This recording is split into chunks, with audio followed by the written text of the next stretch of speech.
Welcome back, everybody, to another episode of The Round Table. The boys are back in force. We got Timmy Tenders, not to the tap man, but he does love chicken tenders.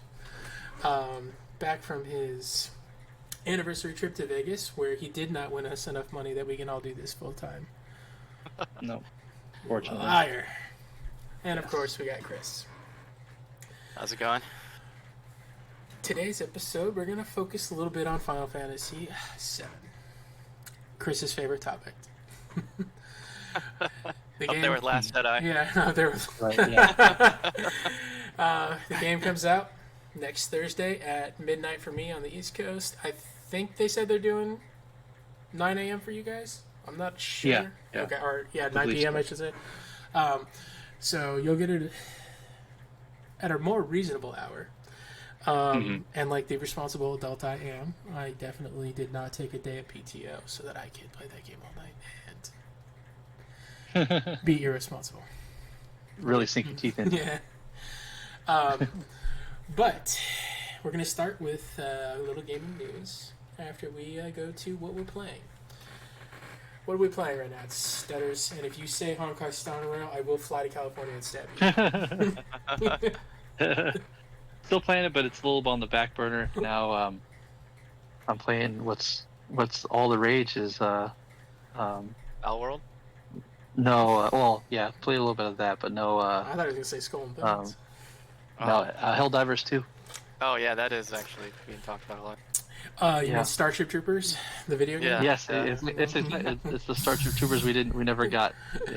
This is true. I mean, I watched, and every time I play it, it's incredible. Like, it's so funny. No, watching that game get played. People are so. It's one of the few times I've seen people really like role play into a game like that heavily when it's like it's super not just passionate. Yeah, it's like it's created something inside of people, which I was not expecting when I was watching streams of it. No, like people are asking for like it to be ported to Xbox so they can get more people, more of a player base. Which it's crazy. It surprises me because wasn't it originally an Xbox Game Pass game? I want to say that's where I played the original one. No, it never. Well, maybe the first one, but I think that was more of like an RTS. I want to say that might have been multi-platform. But it wasn't RTS. What was it when we played it? It's like a third person. It's not third person. What is it? It's like an isometric top down where you kind of move around and then you're fighting bugs. This is a totally different game. Okay. It's surprising to me that they even marketed it as Helldivers 2. I mean, in premise, it's the same game. Only this time you're playing it, first/third person. Like you're more in the moment, as were before. You were just like kind of guiding a team, and it was supposed to be more couch co-op. This is like they realized that this is just going to be a phenomenon, and the amount of role playing I've seen people do on it is crazy. Like, yeah, they're just they're so into it. It's cool. I almost wanted to download it, but my choice was to buy that or to buy Last Epoch, and I did Last Epoch, obviously.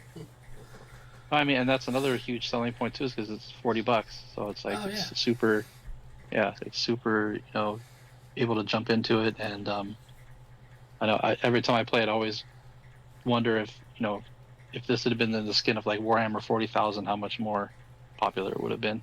I would have failed because the moment it becomes a the moment it becomes a 40K game, a certain company decides to ruin it somehow because that's their track record for these 700 Warhammer games we've gotten that have all had just like Isn't that amazing? massive interference. And it's such a lore-rich universe. It's so deep, and you can do so many things with it. And it's just like, ugh. Oh yeah. Mm-hmm. It might be one of the most farmed out IPs to just have like massive failure. Yeah. Mm-hmm. And then on all fronts. Yeah, and then it just like every fan forgets about it. Like every game, like it could be the worst Warhammer game ever made. 20 days later, another Warhammer game comes out. Oh no, we're in it. We gotta get it. We're back in. Yeah, we're gonna trust you on this one. Yeah. All right, and what are you playing, Chris? Still the same thing. The Man Who Erased His Name. Just going through that pretty slow, enjoying that. Okay. And then, not sure what I'm gonna do after that, but it's a great game. That's cool. I'm playing World of Final Fantasy. I wanted to beat that, and then I was going to do my 7 run starting probably tonight or tomorrow. I was going to rebeat this 7 remake leading into Rebirth. Nice. But other than that, I also bought Last Epoch because we were going to start playing it together, and I wanted to start streaming that with you. But I just got paid, so I can finally afford that. Nice. Because you didn't win any money in Vegas. Tomorrow, I think. Yeah. All right, but let's go into some gaming news real quick. So, I'm going to go a little bit all over the place, but the first story we're going to go to is a tweet Lady Gaga sent out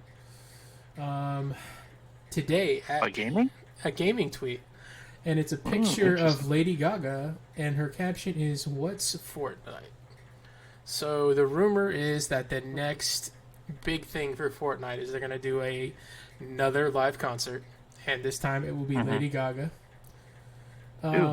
So that's interesting. It was kind of a nod. The Eminem one did pretty good, didn't it?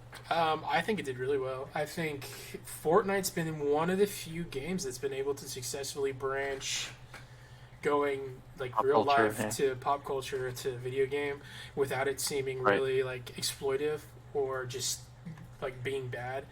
Their last event was so successful and shut down the Fortnite servers. Like they had so many people logging in that they couldn't support it, and it ended up creating one streamer's massive success. The Australian streamer, I can't think of his name right now, but he ended up with 928,000 live people watching his stream, which put him as number one most active live users. So that's crazy. I mean, that means that there was millions of people trying to play the game, stream the game. That's trying to jump in. Yeah, and then that's hyper success, right? Which is interesting because we're coming off the news that Disney is now partnered with Epic, right? Epic and Fortnite. Mm-hmm. So is this part of their big attempt? Because I would imagine Lady Gaga does not come cheap. Yeah.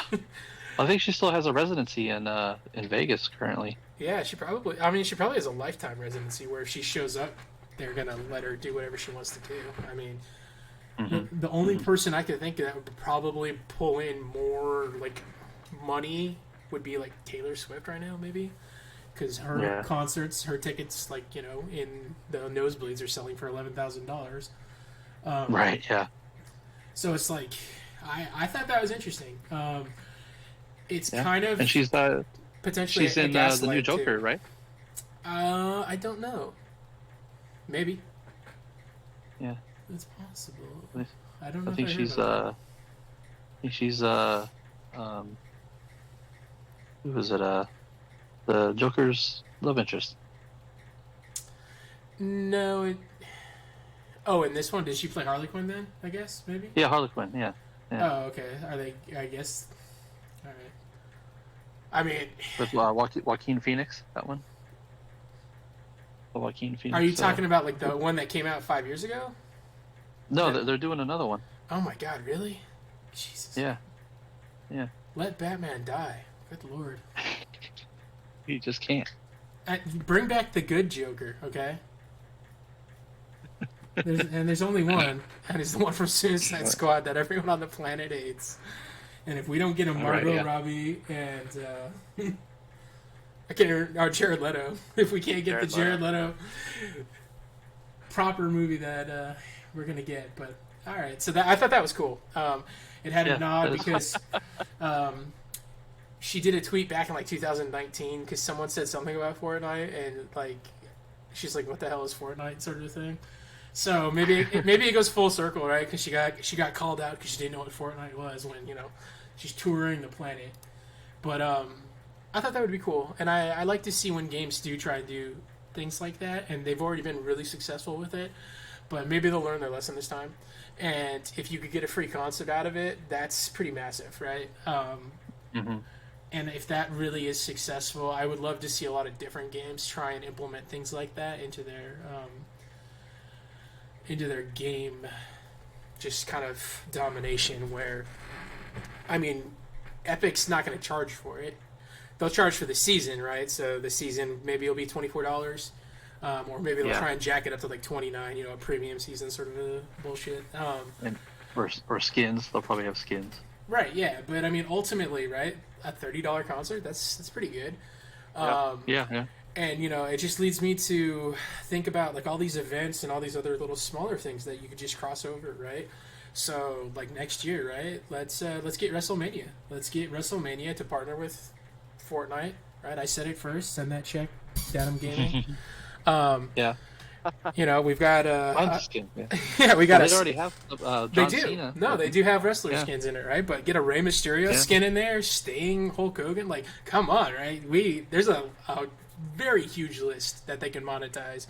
And I'm sure those wrestlers wouldn't mind, you know, a little extra change in the pocket. Yeah, do like a WE Legends or something like that. Right, yeah. And I mean, my biggest thing with WrestleMania is I don't want to pay $90 to watch it. Whether I would or not, like, there was a point where I probably would have watched it. But I mean, if it was a thing that was in Fortnite, I would surely lock in just to watch that, to be a part of that event. I think that would be super cool. But movies, what a great, like, viral marketing to be launching a new series or a new anything, right? And to just have the fan base of a video game, and you launch your trailer live on Fortnite, or, like, you know, the new season of Call of Duty. You know, you do a 2K. I'm sure some sports thing could have, like, there's a lot of possibilities. Like MTV was for TV, right? Right, a yeah. hub for music, a new hub for... This will be more than multimedia. Just, more than just one subject, but yeah. Yeah. All right, so we had that. Then we also have tomorrow on the 21st, Nintendo Direct. Ooh. The last 2 to 3 years have been disappointing for fans for the most part. The one game we know for sure of, because it accidentally got... Oh, actually, there's 2 games that got pre-leaked by assholes. But we have Princess Peach's Showtime is one. She's finally getting her own game. She's no longer hidden in the background and locked into another castle. She gets to be the main star. She's had her own game before. Yeah, sort of. Apparently, We'll see what this is. Yeah, apparently this is supposed to be like a big, not just like a knockoff. Like, it's going to be a Nintendo, like, full-blown Mario title. Yeah, she hasn't had that. She hasn't had that. Like, all potentially like Luigi's Mansion sort of thing, where it's like it's actually going to be a legitimate, not just like, hey, we put a girl in a game and shut the hell up. And then on top of that, it is rumored that we will get the first footage of Metroid Prime 4, which has been in... Oh, wow. Okay. Yes, I'm looking forward to that. It's been in development for awesome. ever. Long time. Yeah. With supposedly some pretty big changes. We don't know. But I thought that was pretty cool. As for that, I don't know what else Nintendo can really do. I'm sure they'll drop some Mario crap. I'm sure they'll talk about potentially maybe doing a new Smash Bros. I don't know how much they're putting into the Switch anymore, to be honest. I feel like they've done what they needed to. They upgraded the game. They're just farming this cash cow until, you know, it'd be kind of cool maybe if they announced a new handheld system. You know, like, for me, really, the Nintendo is just sort of like, at this point, it's just an add-on. I'm not using it for Prime gaming. I'm not using it for any of the games I really want. You know, it's great for the kids. It's great to have some family games.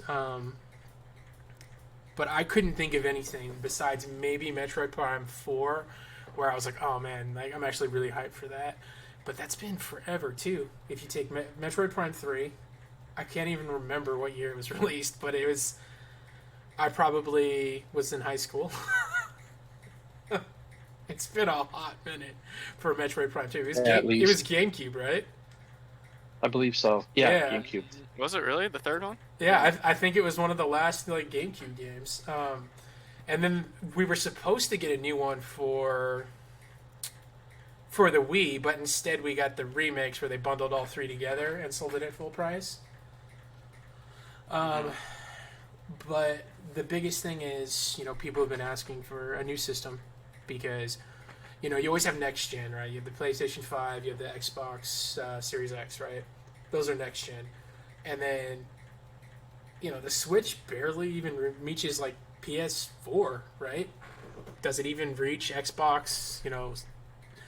Xbox One X? Like, they need to kind of jump into that next level, and I don't know if they ever will. But people really do want a Switch 2, or they want like a Switch HD, or they want something to kind of level up that system or level up that gaming. And I don't know if it's going to come tomorrow at all. Unfortunately, I'm going to be working through most of it, so I'll probably just be getting a little bit of information. But we did actually get a new. Is it? I don't know if it's a new or if it's a port, but Shin Megami Tensei 5 Vengeance. Did that already come out? Yeah, it came out. This is the Okay. complete edition. Oh, okay. Okay. So, I mean, there's some cool stuff on there. But again, like, it's. My concern with Metroid Prime 4 is it's going to max the system 100%. Breath of the Wild did. That has its Breath own. of the Wild did. That was a launch title, and that maxed it. Yeah, pretty much. I mean, Breath of the Wild doesn't run very well or optimally. Breath of the Wild 2 runs a little bit better because they learned how to code it. But, I mean, like, Metroid Prime 4, it's probably going to tax that system pretty heavily. I don't think it comes out on the Switch. I bet you it's a Switch 2 launch title. You think so? You think they announced it? At this point, why Like, not? bait and Right? switch it? Yeah. I would. Yeah, you want to put sales for the Switch 2 through the roof. Mm-hmm. That's what you do. Yeah. So, on the back of that, we do have a slight PlayStation announcement and a slight Grand Theft Auto 6 announcement. PS5 Pro is a real thing. It's going to be coming. It is going to be expensive as hell. We don't know the official price point, but we think that it is going to come before Grand Theft Auto 6. That is the new gaming analysts just superlative going through the gaming world right now. Is the reason they announced the PlayStation 5 Pro with nothing to go with it is because it will be the way to play Grand Theft Auto 6. It's going to run like crap, kind of like how they did with PlayStation 4 to 5 with Grand Theft Auto 5.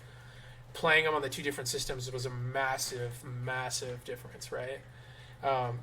Came out on PS3. Oh, that did come out, PS3. didn't it? Yeah. But, Yeah. I mean, Are you talking about the Sony's quarterly earnings report? yeah. That they're not going to support the.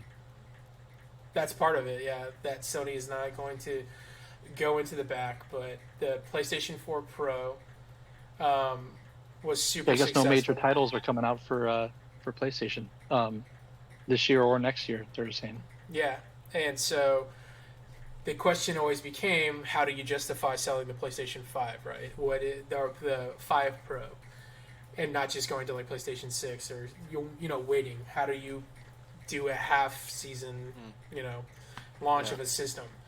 But I guess they are seeing Grand Theft Auto 6 as the selling point, where whether it comes in a bundle, whether it's going to be, I don't know if it was Grand Theft Auto 5 system locked for the launch. I think it went on both systems, right? Day one.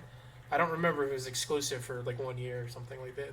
Yeah, day one it was Xbox One, Okay. PlayStation 4. Right. So PS3. for PS3, yeah, it was PS3 was it? and Xbox Was it One. PS3? It was. Yeah. Wow. I know. That's right. This game ran on PS3 to PS5. So Yeah, and it got better on each iteration, which is funny too.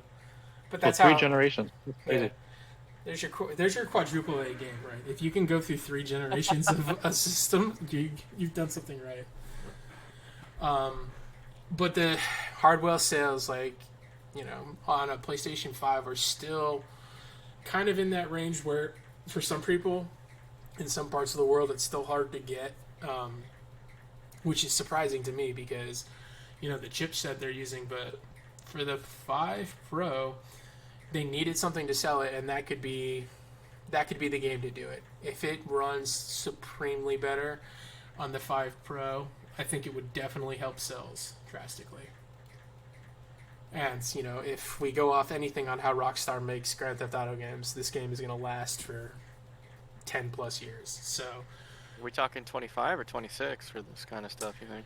So the Pro is rumored to be launching Q3, Q4 of 2025. With that, it could be coming with some sort of VR update or something like that to try and push it. But most likely, we're looking at a Q4, Q1 launch for Grand Theft Auto 6. We don't have the official day yet. Yeah. We don't know when they're going to do that, but Rockstar says it's coming soon, the official date. So, with that in mind, which way they're going to go, left or right. These are two things that, in conjunction, would be probably beneficial for each other. Because if the game doesn't run too good, because from all accounts, it is going to be massive. It's going to have potentially a running AI within the system in the actual algorithm of the game to try and make it feel more real, which probably is going to be super intensive. But that's a thing that could make that game last forever, right? If you have something that's creating a level of AI real time to an extent. Yeah, no two experiences are the same kind of thing. Right, yeah, that would be, and Rockstar is one of the few companies I would say would be capable of doing something to that extent and not having it be a real, shit show. Just a gimmick, yeah. Yeah, and especially not just a gimmick. But, we don't really know a lot about 6 yet. We just know that the way they make games, even their in-between games have lasting power, right? Red Dead Redemption, that game's still there. It's still fun. People are still playing it, finding ways to enjoy it.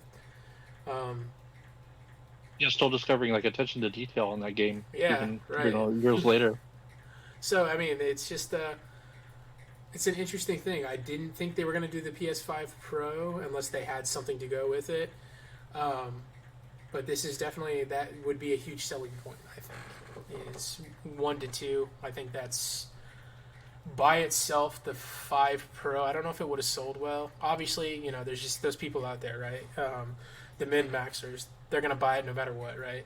They're going to buy it to see that just half an inch of fidelity difference, right? Just that one little step up. But if you had a game that was really inspired to do it, that would be the game to do it, right? Grand Theft Auto 6 is going to launch. There's going to be a 50 gig update for the PS5 Pro exclusive to it. Content exclusive to the 5 Pro, right? Which will probably shed a little, dagger in the back for the Xbox users. Especially since... See, that's what I just was thinking of that, because this has to run on Xbox S, right? If it's coming out multi-plat, right? Or am I wrong? We don't know. That's the thing is, and that's another thing is analysts are going into is, does Rockstar have a secret deal going on with a company where they're going to exclusive it for a year to push that narrative and then go, to everybody, or are they going to do PC, Xbox, PlayStation, and I don't know, Nintendo. Well, because Spencer's whatever Nintendo system comes out, a big announcement for them. Yeah, and that's the thing is Spencer's been making a lot of moves with a lot of things in mind that he keeps hinting towards. So perhaps that means we're going to have a new Xbox on the works as well. Will it be a true next gen? Will it be the hybrid PC, Ghost PC they're trying to been hinting towards to try and bridge that gap because they want to try and pull that PC market in? Who knows? And I think they'd pretty much try to be in lockstep, with Sony. Yeah, probably down the way. They'd have to feel like they have to answer it with something, because if they didn't make a move, they would annoy fans. And for me, it's 2024. Is there still a console war out there? I'm sure there's somebody somewhere in some basement that's still living and dying by that, But if that is the optimal way to play it, it's going to sell the system. It'll move units better than it just releasing, here's a better version of the PlayStation 5. Because I think the reason they haven't done it yet is if they release the PS5 Pro, I think they would get lambasted across media that they are being exploitive because the PS5 had such low availability to release a better upgraded system that would somehow, in some way, in some universe, people would see having better availability than the PS5 did at a higher price point, I think would just rub people the wrong way. Well, based on their quarterly report, they were very optimistic with what they were planning. What I think 25 million they were projecting. Yeah, another 25 which is crazy. Million. Yeah. But I mean, like, that's honestly, as an adult, for a long time, I owned the PS3 and the Xbox. I didn't do it with the Xbox One and the PlayStation 4 just because I didn't like the Xbox One.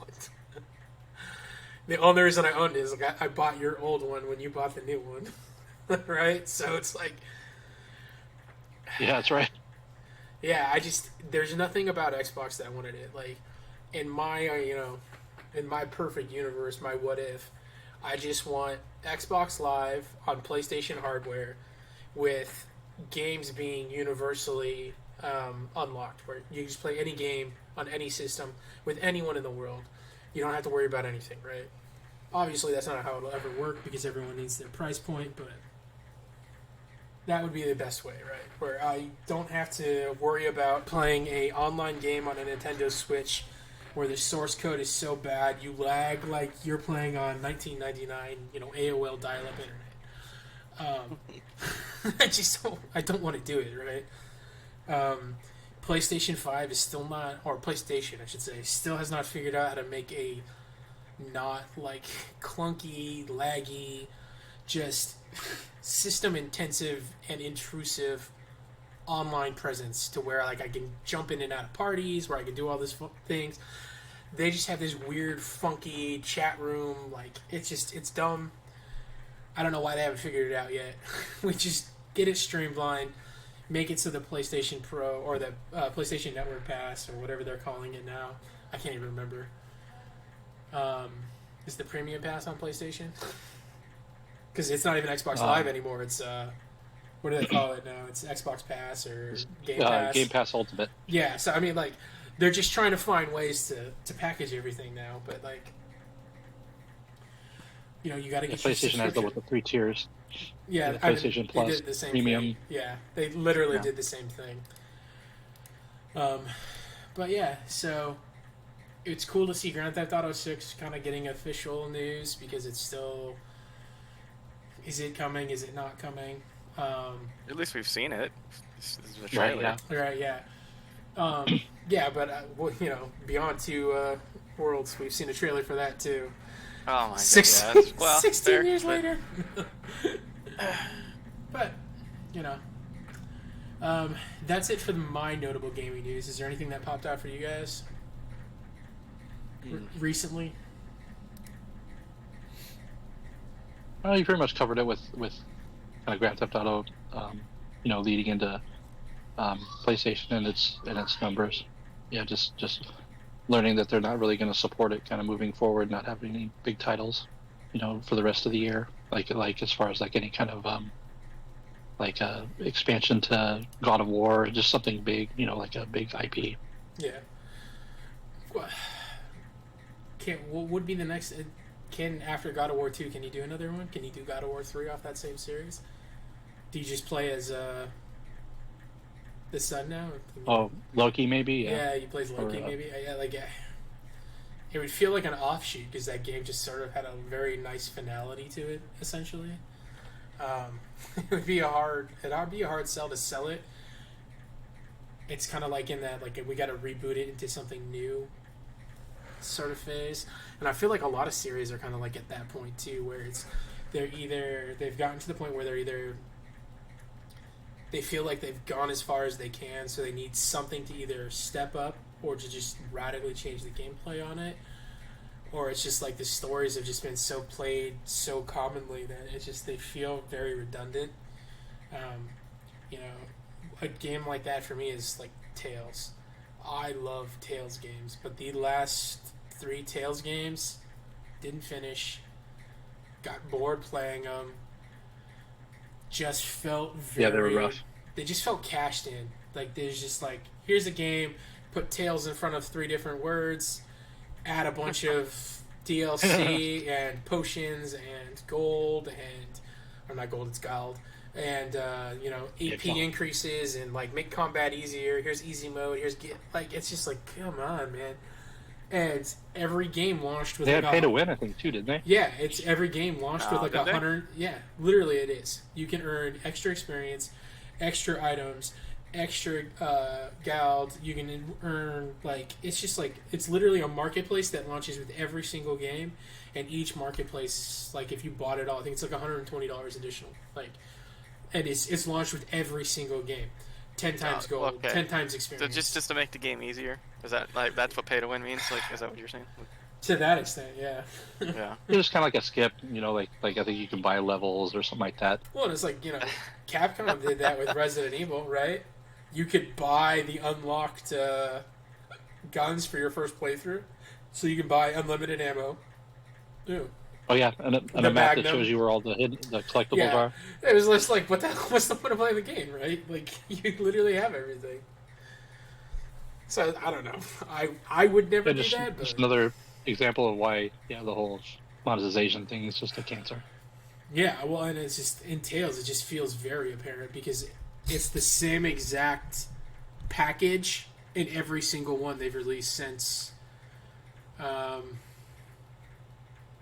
I want to say, I don't know if this Vesperia had it, but pretty much every PlayStation 4 Tales game that came out did. Everyone's Zestria. Yeah. Vesperia. Yeah, it's like the costume package, the gold package. It's costume package that has retro package. Costumes. Yeah. Swimsuits for every character because you can't have a chick walking around in normal clothes. She's got to be in a bikini. Yeah. The music from the old games. Yeah. The music package. And then, the chibi accessories and all the other stupid crap. But then, they do that, and then every other RPG that comes out for PlayStation 3, 4, and 5 pretty much has almost identical, DLC built into it. So it's just it's a pervasive. If one company sees people have success doing it, it definitely just continues, right? But they don't get called out for it, only Battlefield, because, there aren't 10 million people playing Tales of Vesperia. When there should be. Out. Yeah. Not enough people. Yeah. Right. Not a lot of eyes on it, yeah, exactly. Just flies under the radar, yeah. All right. But that's it for the gaming news. We're going to roll into our actual segment, which is Final Fantasy VII Remake as a series and the first game. It was, for me, everything I wanted it to be, and more. It's opened a ton of possibilities, but we're not going to go into that episode. That's going to be next week. Next week's going to be the what do we want? The predictions, the hopeful areas we see the story go into. This one's going to be just more based upon the actual game. So I've played it twice and beaten it. I only played Intergrade once. The Yuffie parts, I should say. I kind of enjoyed him. Yuffie wasn't my favorite character. If you've played the original, she shows up in a dumb way. She screws with your materia. She puts it back on wrong. She's really annoying. She just felt very thrown in, and that's probably because her portion of the story was never fleshed out, which Intergrade kind of focused on, which, I give him kudos for that. Tim, how many times have you played it? You played it 2 or 3 times as well, didn't you? Yeah. Okay. Have you played it at all, Chris? I have played it. Okay. And I've watched an overview of it. Oh, you did? Okay. So, but I still want to hear. I don't know. Actually, not even sure where we're going with this particular podcast, but I don't know. So I have seen it, and I know about the changes. Okay. Good. So, the remake centers around, of course, Cloud Strife and the gang. We have in the first game Aerith and all of Avalanche. We don't go too far. We do not get Red 13 or Nanaki as a playable character. But he does join your party. Someone did release a patch to allow him to be played, but we didn't get to play with him. There's some pretty big changes from the original game to the new game. There's some pretty big story elements that got changed. But, for my overview, I enjoyed every second of it except for Chapter 13, which felt really rushed, but I don't blame them for that, although I probably should. What I really wanted to delve into is, now that we've played it, right, and your initial question, Chris, was, why? Do you feel like this game deserved to get remade? I know Final Fantasy VII as a whole, you feel is very cashed in. It's got like 27 working titles at this point. It's got its own movie. And now it's going to have its remake trilogy. And I hope it ends at 3. They could probably extend it to 4, but we'll find out as the future tells. Do you still kind of hold that sentiment? I mean, if you word it like that, I would say, if we put a list of everything that's been remade, this clearly deserves to be remade, because there's been quote unquote like worse games that have been remade. So yeah, it deserves a remake. I don't remember posing the question like that, but yeah, it deserves a remake. Okay, and then on top of But, that, I'll add to. Okay. Go ahead. It's I think that just the most confusing part of this whole conversation will be remake, rebirth, because if you wanted a remake, I feel like you should be disappointed. If you wanted a rebirth, you should be excited. So do you feel like it didn't change enough to warrant its name? Because it's not necessarily a remake of the game, it's only a retelling of certain story aspects? So is your issue with branding? Yeah, I mean that's definitely one of the biggest issues. I mean, I guess we can go into it right away. That's the whole point. If you of this want to episode. bring, if you could bring up a picture of the original cover and the 7 remake cover, put that on the screen. I'm gonna start with that.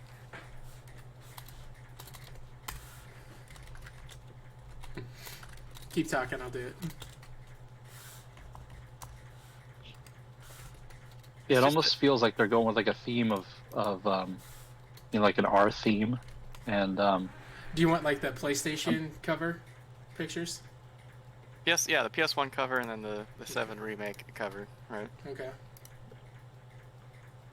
because you had Zack's story is reunion, and then remake, and now rebirth. So we can only assume that the third's going to have another R in it. The 3 R's. Right. All right. But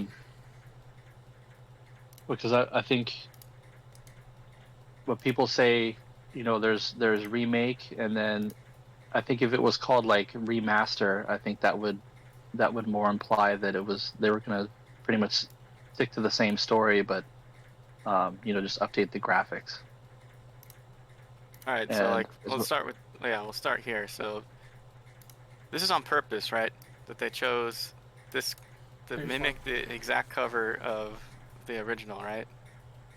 And so I just think like if you enjoyed Final Fantasy VII and you were a casual gamer, and you went on to go and live your life, you didn't play that many games, and you weren't exposed to the Numura microdosing experiment of keeping you stuck in his world, you would walk into a GameStop, you would see this cover, and you'd go, hey, look, 7 got remade. Let me pick that up. I remember liking this game. Okay.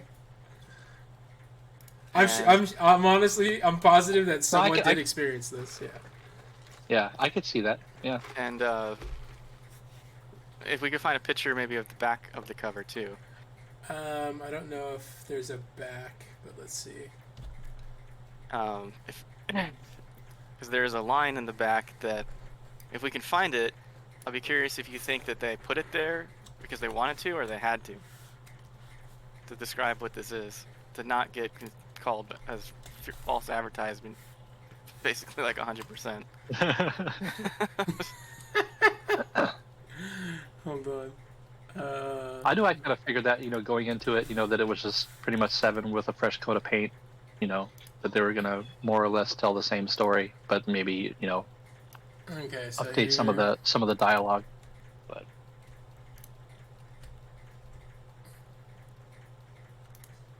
now there's another, that's not the... So that's the back of the box for 7. It's not, well, it's one of the back of the boxes. There's been multiple? Yeah, but I'm talking about the first one that they had to put out. The first one that they had to put out. Alright, let's see if I can find it. I think I have it. I could send it to you. Okay, yeah, if you have it, send it to me.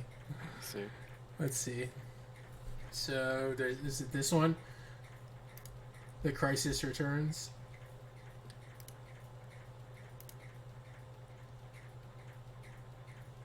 I sent it to you. Okay, that's Snake Eater. That's not even the right game. oh, is there something on the box description that kind of hints at nothing's what it seems? Oh, did you send it? Okay. The Legend returns for all generation. The story of the first standalone game of Read that, yeah. Read what it says under Barrett. Okay. Hold on. You open it in a browser so I can zoom I in. know, it's kind of hard to see, right? Yeah. Okay. Okay, so you got The Legend. The Legend returns. You got a picture of the 4 pretty much playable characters throughout the whole game. It erupts and goes beyond imagination. The story of this first standalone game in the Final Fantasy VII Remake project covers up to the party's escape from Midgar and goes deeper into the events occurring in the city than in the original Final Fantasy VII. 2 discs, PS4 Pro Enhanced, which will now be PS5 Pro Enhanced. So now Nomura can say, look, there it is. You didn't get tricked. I put it on there. You know what you got into. I put it on the back in small print. We're all good, right? Okay. I guess you could... I mean... I just feel like if we were sitting and we had this conversation in 2012... Yeah. And I told you... I created the... What are they called? The Whispers? The things flying around? What was the name for the they're ghosts? The Whispers, yeah. Yeah. I told you the Whisper story was going to happen. I don't think any of you would be like, I want that instead of the game remade. Some would, because they want a sequel or whatever, and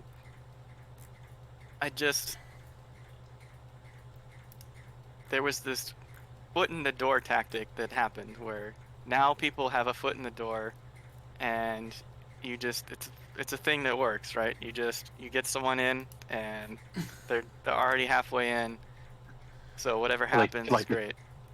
Right? Like they cast a loaded line, and I'm just asking why didn't I say Nomura, but it's more than just him. But why didn't they just go Rebirth right away?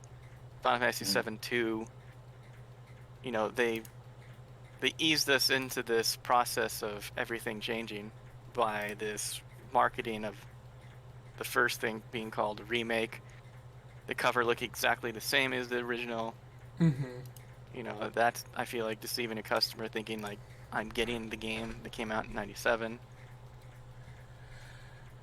I don't. Those are things that are just, you know, that before even the game turns on. Those are just things like that, you know. Yeah, just taking it at face value.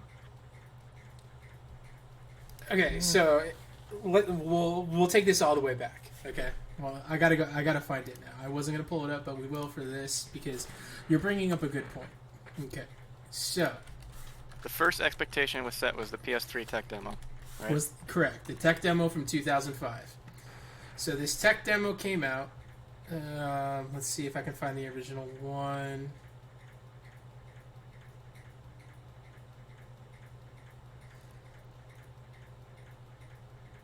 Because it came out for PS3, I believe. It didn't even come out for... Yeah, the PS3 tech demo. Okay, so this tech demo came out. Less than 10 years after the original game came out. Right, yeah. So the tech demo releases, and they were doing it to showcase the power of the PlayStation 3, the power of this new engine, and how this game would have looked if it released. And it created something inside of fans. The moment this released, everyone has said, "Oh, we're getting a Final Fantasy VII remake of the whole story," right? And the world lost it, right? Because it says technical demo for PS3. So the wording on this original one made people assume that this game was being developed. I don't know if Square was at that point yet. But the conversation began, because you got to remember when this came out in 2005, how many remakes... I'll just let this play. How many remakes were getting made, how many remasters, all those marketing stratagems. Hadn't started. It hadn't started yet. Right. It hadn't plagued the world. This created the possibility, and to its success, to its failure, we had Advent Children come out. We had all of these things in the works. It created something that caused an uproar within the community, and it showed them that there was a demand for it, and if there's ever a demand for it, it's going to happen. But then the conversation became, do we just truly make the game one for one? We don't know how that conversation went, but I can guarantee you the fact that so many huge I can players... tell you how it went, but go ahead. Okay. How many games can we sell? It went, we're going to make more money going this way. I don't care tell me anything else, fine, but that's what happened. How many discs should this game have been? Okay, so let's be realistic.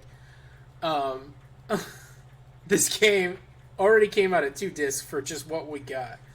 Had we gotten start to finish 1-to-1 true representation, this game could have been 5 Blu-ray discs. Like, who knows how long it could have been.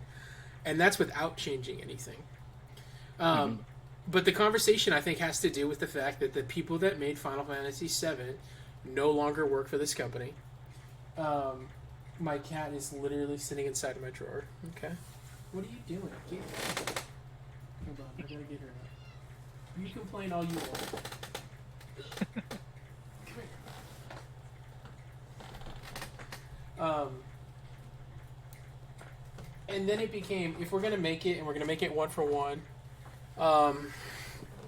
will people buy it? Is that a story we want to tell? And I think if they'd done a true 1-to-1 representation, I think it would have sold. I don't think it would have sold as well. And I also don't think that people would have been as passionate about it, right? Biggest proponent of that is, let's look at from the moment this got released. Here, we're going to pull it up. I probably should have done this before. So let's Controversy look at, creates passion, yeah. I it agree. does. So, I mean, if that was their intention, okay. So here's a list of all of the remakes, remasters, everything that has come out. So we'll just go down. And you got ActRaiser that got remade. A Boy and His Blob. The Age of Empire games all got remade. You have Alan Wake that got remade. Did you play the remaster? So these are remastered and remake is different to me. I know. So I'm not sure. I'm not sure where we're going with this, But what I'm saying is, so these are all 1-to-1 supposed, just pure ports or remasters, updated visuals, 3D visuals, updating the gameplay. Alien Syndrome, right? So a remake isn't quite 1-to-1. A remake is expanding what was. This is how I would see it. You would expand what Final Fantasy VII was, not change it. Right. And that would be something where people would be like, so but this is a list of all of those games that have happened. So let's go to release year.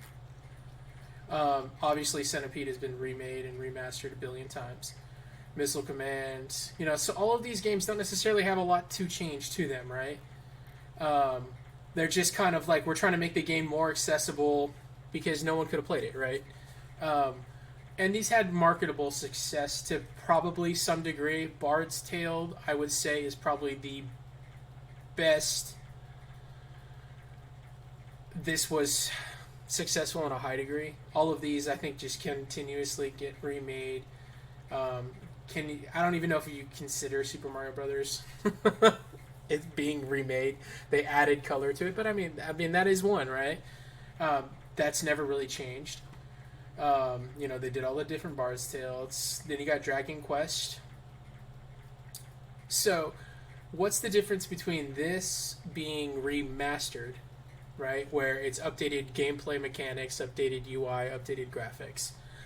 Do you feel like this is a successful enterprise that isn't a cash-in and it needed to happen? I don't know. Say more. I'm confused where we're going.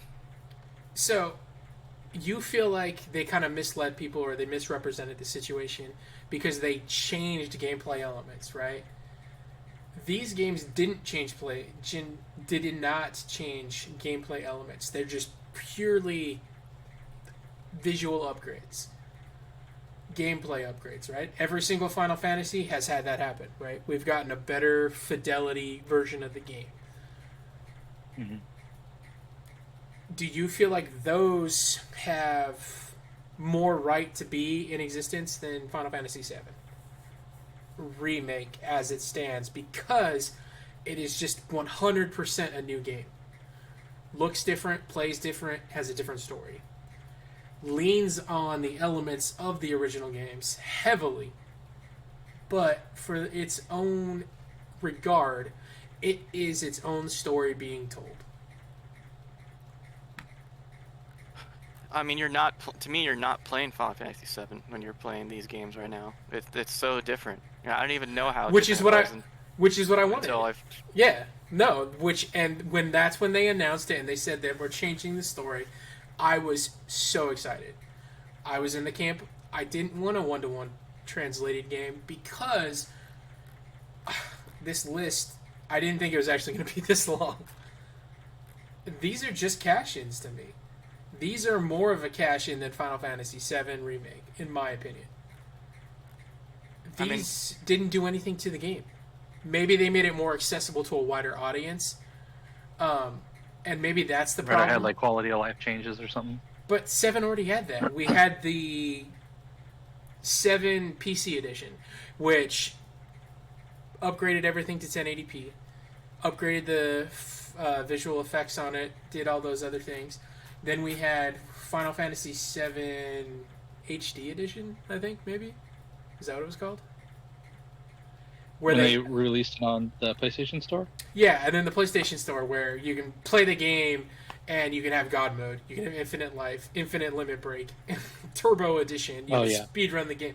Right? Like, most of this conversation, I know, it's just confusion. With the remake, someone younger goes, I've heard all these people talk about this thing and I want to experience it, but it's hard for me to look at a PS1 game because I didn't grow up with it, right? Mm-hmm. So we're going to translate the experience into something that people can experience now, right? Yeah. And I felt, a key element of Final Fantasy VII is experiencing loss, Yeah. It was a key point for a lot of people in video games where it went from, I don't know, jumping on a Goomba to being toe-to-toe with books and movies. And, people die in this game. They don't come back, right? There's a finality. And now... Spoiler alert. I'm getting a little bit farther ahead. But now, how do you argue to me that anything matters because we're time jumping?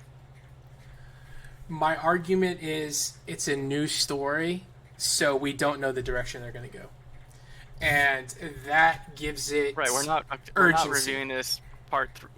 This is a pending because we don't know what's going to happen. But correct. We do know if we just want to go on. If we just want to go on the story elements that have changed in the remake, okay. So the biggest ones is you added the Whispers, which allowed them to tell a narrative story where old fans could see the moment whispers appeared, things were changing. Yeah, there was something wasn't right. Correct. Yeah, there was an element of surprise or mystery. Yeah, and then right here, what's playing right now. This is the first time you're experiencing it. In that moment, what changes from the original game to what changes in the story? That's where this is the moment the world realized that this isn't the Aerith from the original game. Her existence in the story has now forever changed Cloud in that timeline. Her touching him changed however you want to explain it, whether it's the life stream that runs through the entirety of the story, whether it's her ability to be, well, it's not her ability, her innate being as an ancient to be connected to both the world, the life stream, and everything that involves. It allows her to manipulate the time itself, apparently. We don't know because they haven't explained it all. But Aerith is the catalyst. And what is the catalyst of this version of Aerith, we don't know yet. That's what the second game is going to delve into. The second game, I think, is going to answer a lot of those questions. And you are right that there is a little bit of manipulation on Square's part where they tried to cash in or they tried to draw as many people in. And I will agree, if this game does not answer some of those questions, I will be on your side of that conversation of manipulation to draw as much money in. I am going to say that I am willing to allow Nomura the room. Let me clarify real quick on that. Yeah, go ahead. What they're doing is symptoms of a bigger thing. I don't exactly blame Square and Nomura. Like, they kind of have to do stuff like this because of the environment that we live in now to make money to hit the profit margins. Right, yeah, you got to maximize your profit margins. What they're doing is a symptom of something bigger, but it's still shitty. But anyways, go ahead. As shitty as it is, this is the best way it has happened in the industry, hands down, bar none. This is the quadruple A version. This is the prototype. If you're going to be a company and you're going to farm out your game, if you're going to be a company and you're going to try and maximize your profit margins, do it how Square is doing it with a Final Fantasy Remake, because it is both a new game, it is an old game, it is familiar, it is content that is both direct but also meanders through the story. It is content that is meaningful but also new. That's not how...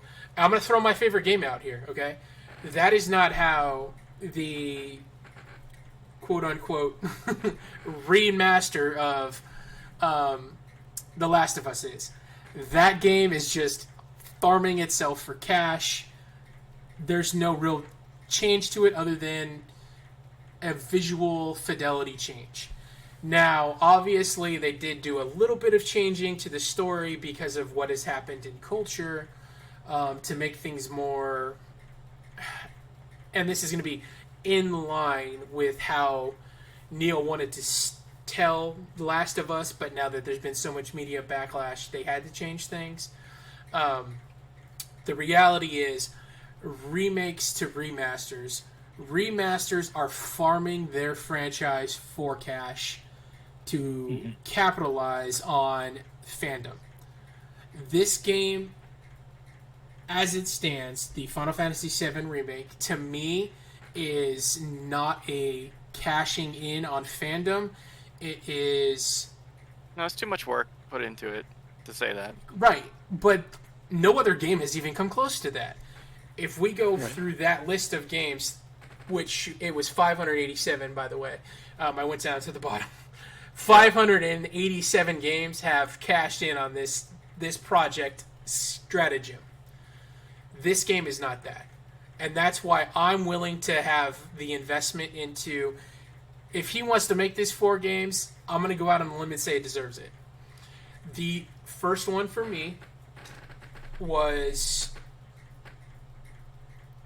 up there in perfect.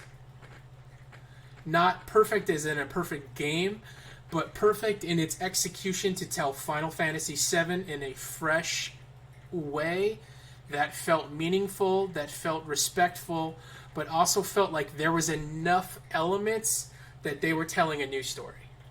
Are you sure? Yeah, enough to bring in new fans.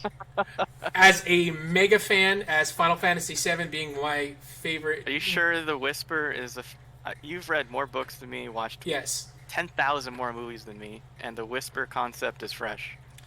The Whisper concept is a way to tell this... Yes or no? Yes. Okay. And I will... This is why, okay? And this is why I wanted this episode to happen here, right? Is you are on this end of the spectrum, right? Me and Tim are on this end of the spectrum, okay? You have a more direct, cynical approach, as to me and Tim have a more whimsical, hey, Nomura, take my hand and lead me down into Neverland, right? I'm in love with this story. I'm in love with these characters. I am blinded to a lot of things. But... So am I, by the way. So. Okay, right. But I am not blinded to that this could have gone vastly in a different direction. Yeah. It could have felt extremely exploitive. It could have felt just insanely out of left field, right? And I feel like we've experienced that with some games. There was no point when I was playing Remake that I felt this is cheap, or I felt this isn't deserved, or this doesn't... It was just like playing on my emotions from 7 to go, oh, well, you didn't have to earn it.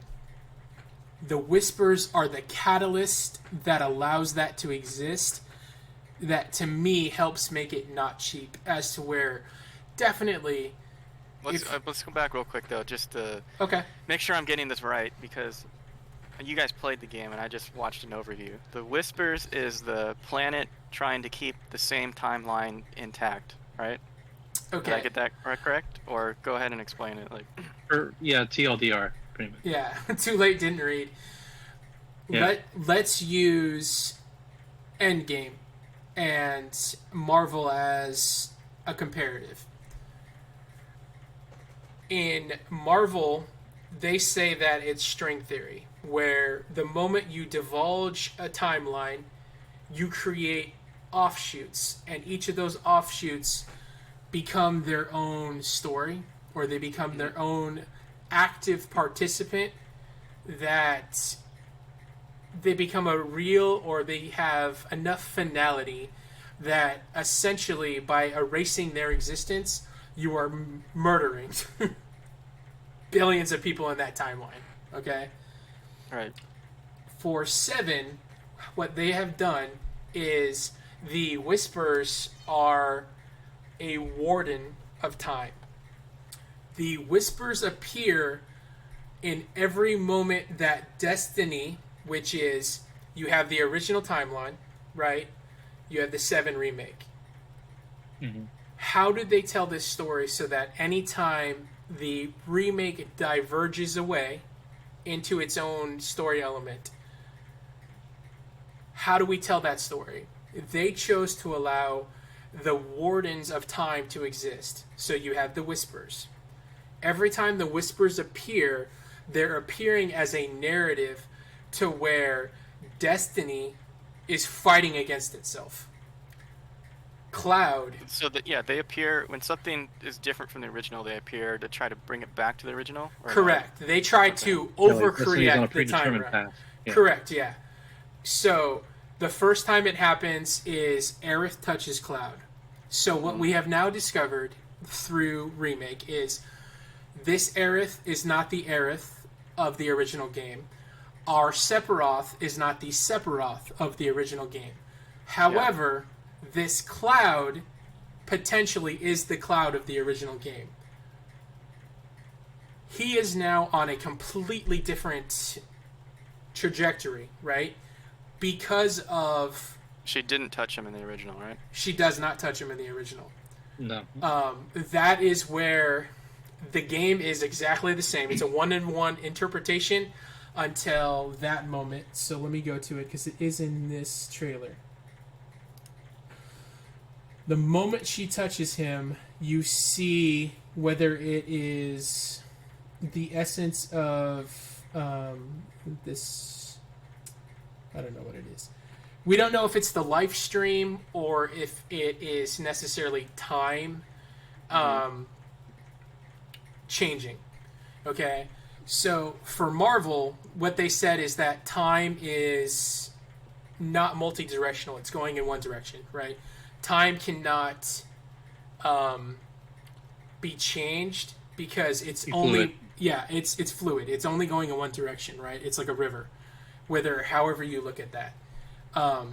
However, they already kind of go against themselves in Captain America comes back as an old man, which already plays on, okay, what the hell, right?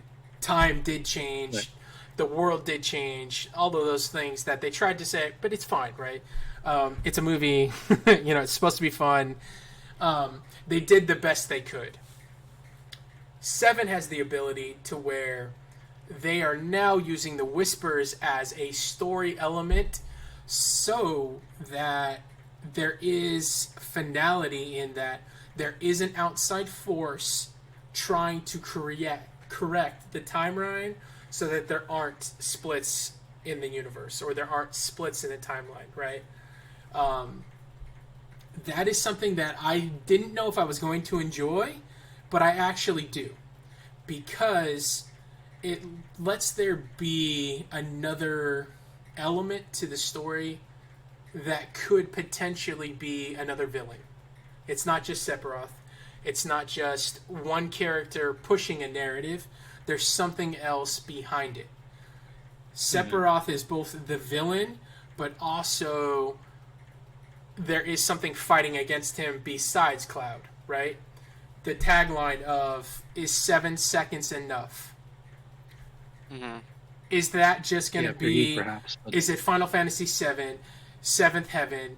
Is it just a like, haha, I gotcha? Or... Play on 7. Right, yeah. I think it's 7 seconds from Sephiroth dropping down to killing Aerith, right? That was what that's from? That's one of the nod. Theories, yeah, that's one of the theories. Yeah. That's one of the nods. What can you change in 7 seconds? Well, movie history and lore. What can you change in 7 seconds? The universe. All of time. If you could go back and right any wrong, how long does it take? Spoken tongue. If you can stop yourself from saying that one thing, it could change and alter your entire life, right? If you were to go and hyper focus on what was the one thing that happened in my life that to me changed the entire outcome of my life, right? If I could make a change in that moment, how much time do I need? Obviously, 7 has a lot of bearings into, obviously, it's Final Fantasy 7. Seventh Heaven is, a part of the series. I don't know if 7 seconds is a thing other than marketing behind it because that's how they're playing into it. But yeah. I'm going to allow it to exist as it is because it's not my story, right? Marlene has 7 letters in her name. Yeah. Trust me, there's enough people. How deep you want to go? Yeah. There's, and that's the same thing with, does it feel cheap? I say yeah so far. I'm sorry. But okay. Yeah, for you it feels cheap. Fair. I can see. Right? And for some people it didn't. I'm allowing it to exist because I'm a fan of storytelling. And I'm not set in stone. I'm not set in stone on this. I'm just saying, as of now, it feels cheap. But I haven't seen part 2 or 3, so I'm open to those. Okay, but my question is, does it feel cheap because you feel that you got $60 ripped out of your pocket, or you felt like Final Fantasy, or I should say Square Enix? Did you feel like Square Enix was reaching into fans' pockets and stealing money, and that's what makes it feel cheap, or do you feel like it's cheap because narratively it's easy to change a story by just changing timelines or going back into the past, right? Yeah, introducing like a time element. Right. Yeah. The moment yeah, you so go I ahead. think so the whisper thing we got, and then the other This is part the moment is right here, by the way. That's playing right okay. now. This is. I'm gonna show it right here. So Yeah, like almost when you heard like, oh, there's a time element. Oh, oh, I know how this ends. I've seen this done a million times. Mm-hmm. So to me, the Wardens aren't cheap because I see what he's trying to do with them, and it's anytime the story changed, and I'm gonna give him credit, and I'll use this. I don't know if he's doing it exactly like that, but I will, as a fan of both Nomura's storytelling, as I've seen him grow as a developer, a character artist, as a storyteller. The whispers are the deepest, darkest corners of the internet. My cat is shaking my whole screen. I don't know if you can see it on the stream. It's literally. Actually, I wanted to ask you, Adam. Okay. Since you've played through, and I don't know if you have too, Chris, but I know you've played through all of the Kingdom Hearts. Mm-hmm. Is there anything in Kingdom Hearts' story that is maybe familiar in the way that he's telling, or like retelling Seven's story, where like maybe there's some similarities in like story beats and things like that's kind of akin to Kingdom Hearts, or does it feel like it's kind of a new? I think it would have to be, right, because any artist has a certain style, even if they're telling different stories. Right. Yeah. Yeah. Like just seeing it, especially with how many Kingdom Hearts games were there? Like 6 or 7 or something. But I know you played the major ones. Yeah. Yeah. But is there anything in the story that kind of been like, oh, that seems familiar to to Kingdom Hearts, like just playing through Remake and. Well, that seems like a Kingdom Heart-ish type. I think I think maybe what would happen between Kingdom Hearts 2 and 3 is a blueprint of what to expect from this. This is the point that we're at with 7 Remake and Rebirth. The kind of temperature in the room people have for Kingdom Hearts after 3 is kind of what people will feel maybe after this one. Mm-hmm. Okay, so but I didn't play those. So I'll answer this. I'll answer Tim's question, but also frame it for Chris, so that I'm going to pause it here. I was just curious if there was any kind of, if you noticed anything like. There are similarities, but I also feel like fans, because again, right? Not like similar, but not enough to be like you can kind of predict where. No. It could be headed. It could potentially be heading. Oh, okay. No.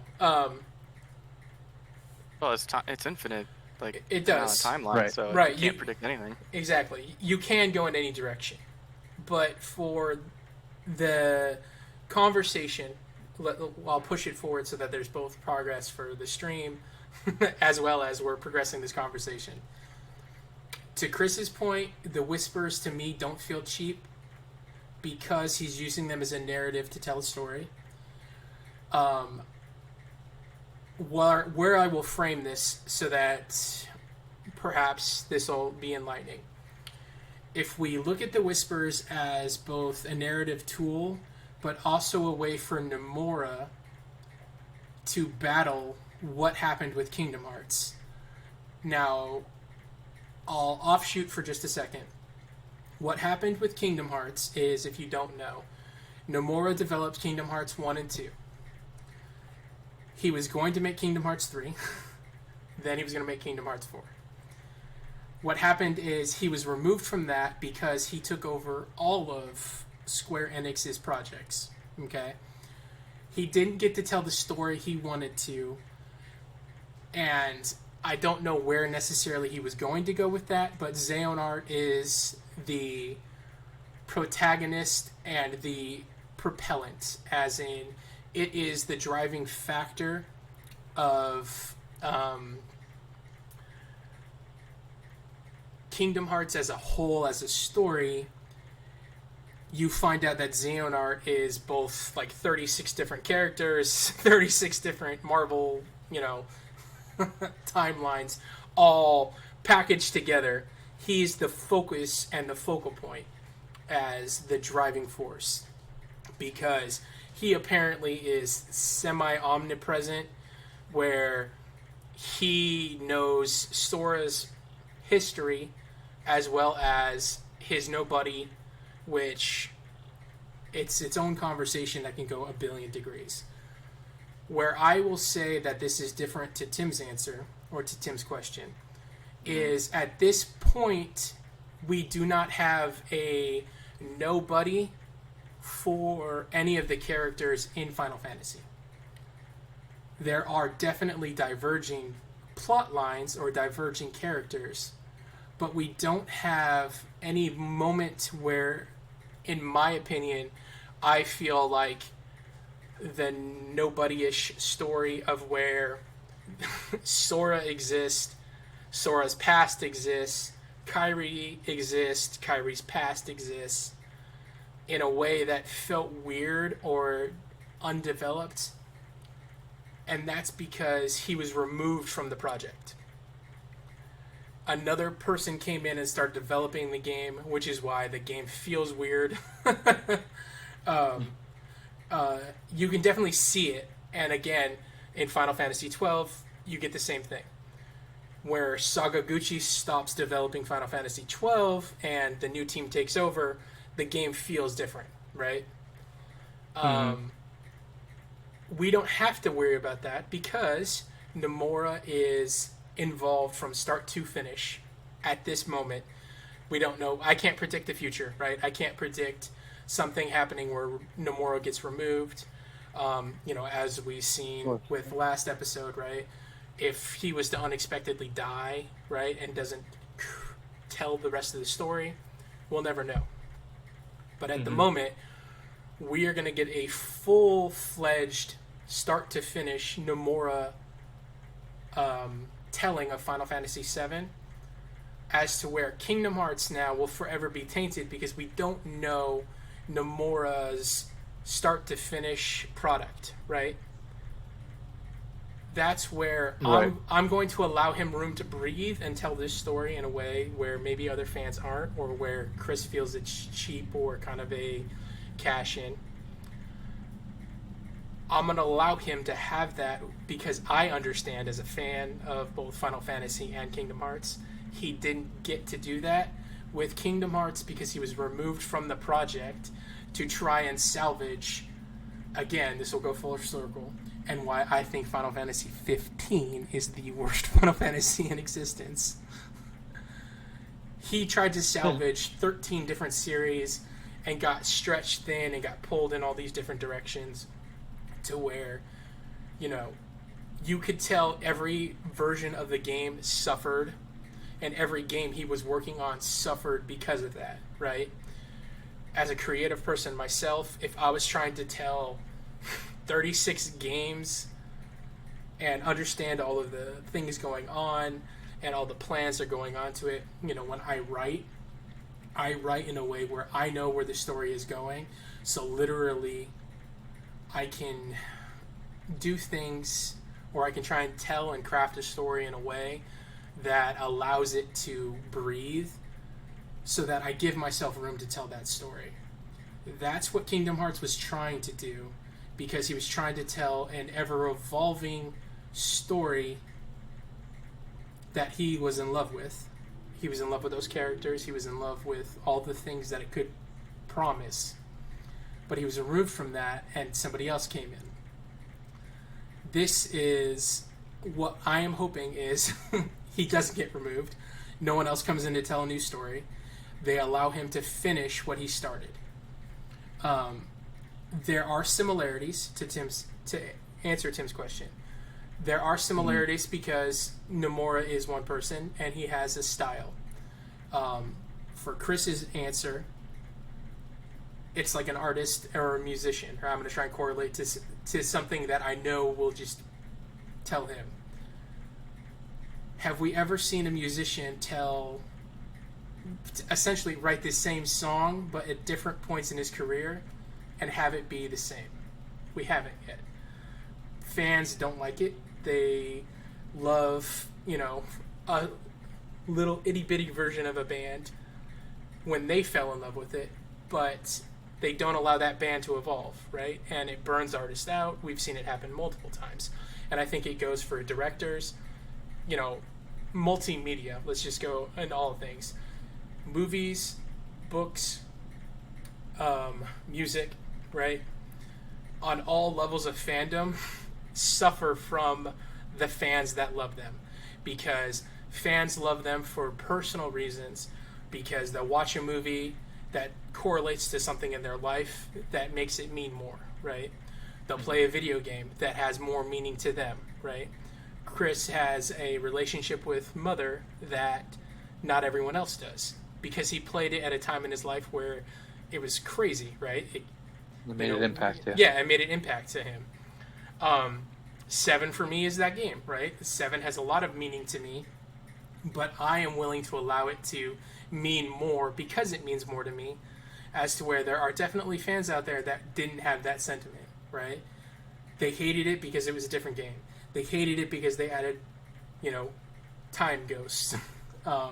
They hated it because, this isn't their Cloud. This isn't their Sephiroth, right? We don't know yet because... Yeah, that they grew up with, yeah. Yeah. But for me, that's what made There's it people special. in between, too, though. It's like... Yeah.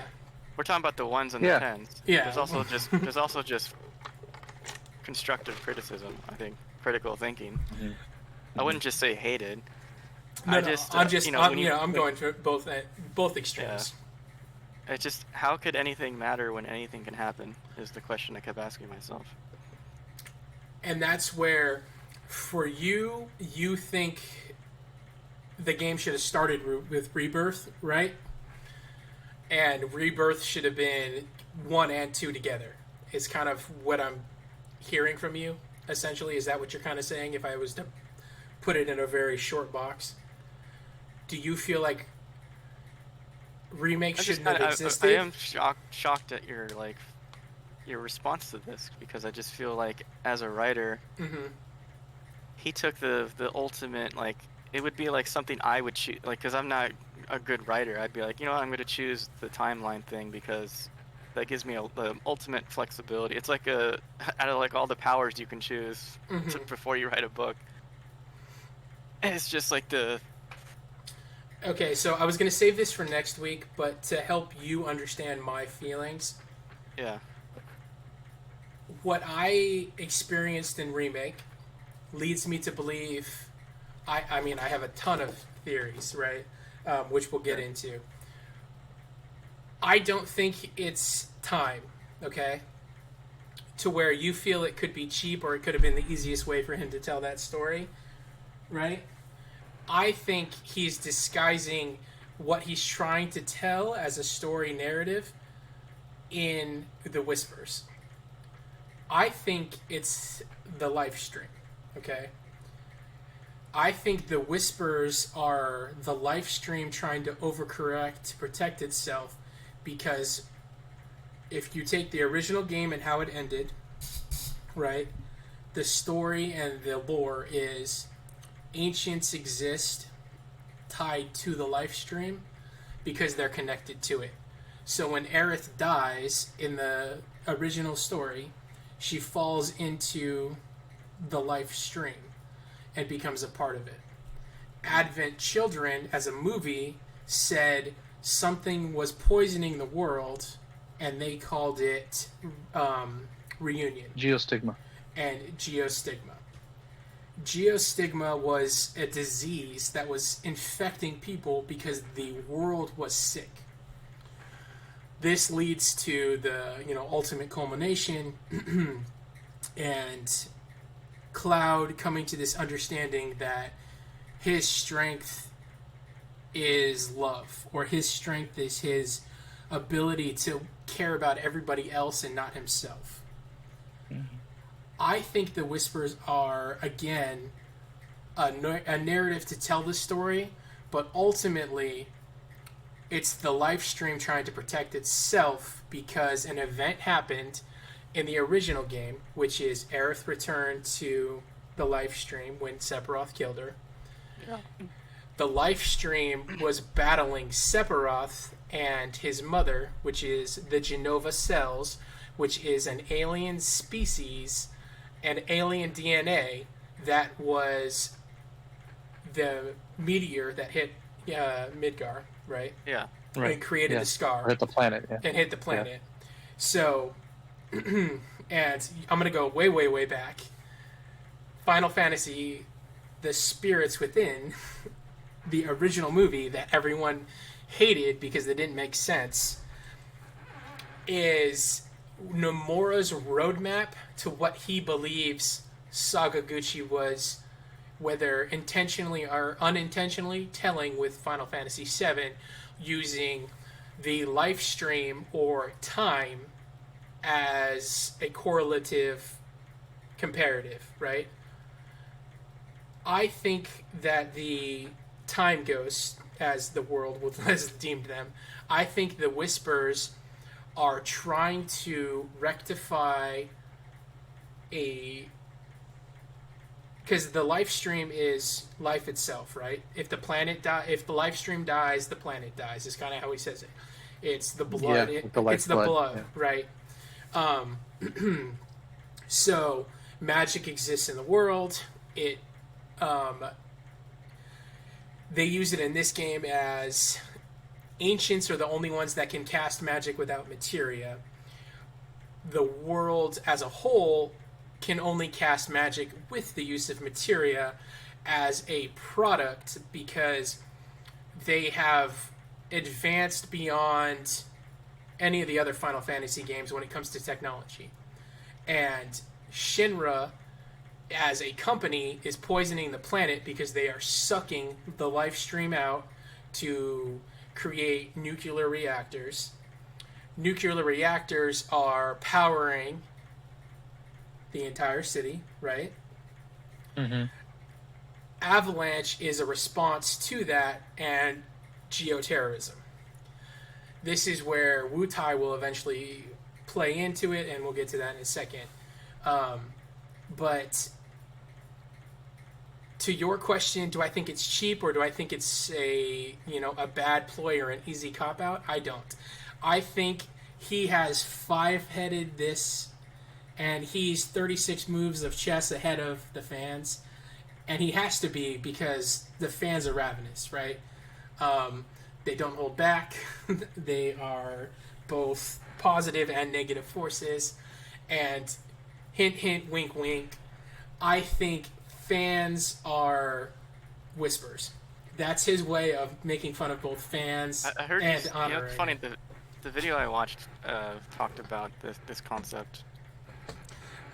Because I think anytime he changed the story, he used Whispers as both a F you to fans that didn't want the series to change. And This is why I think you like this game. I did.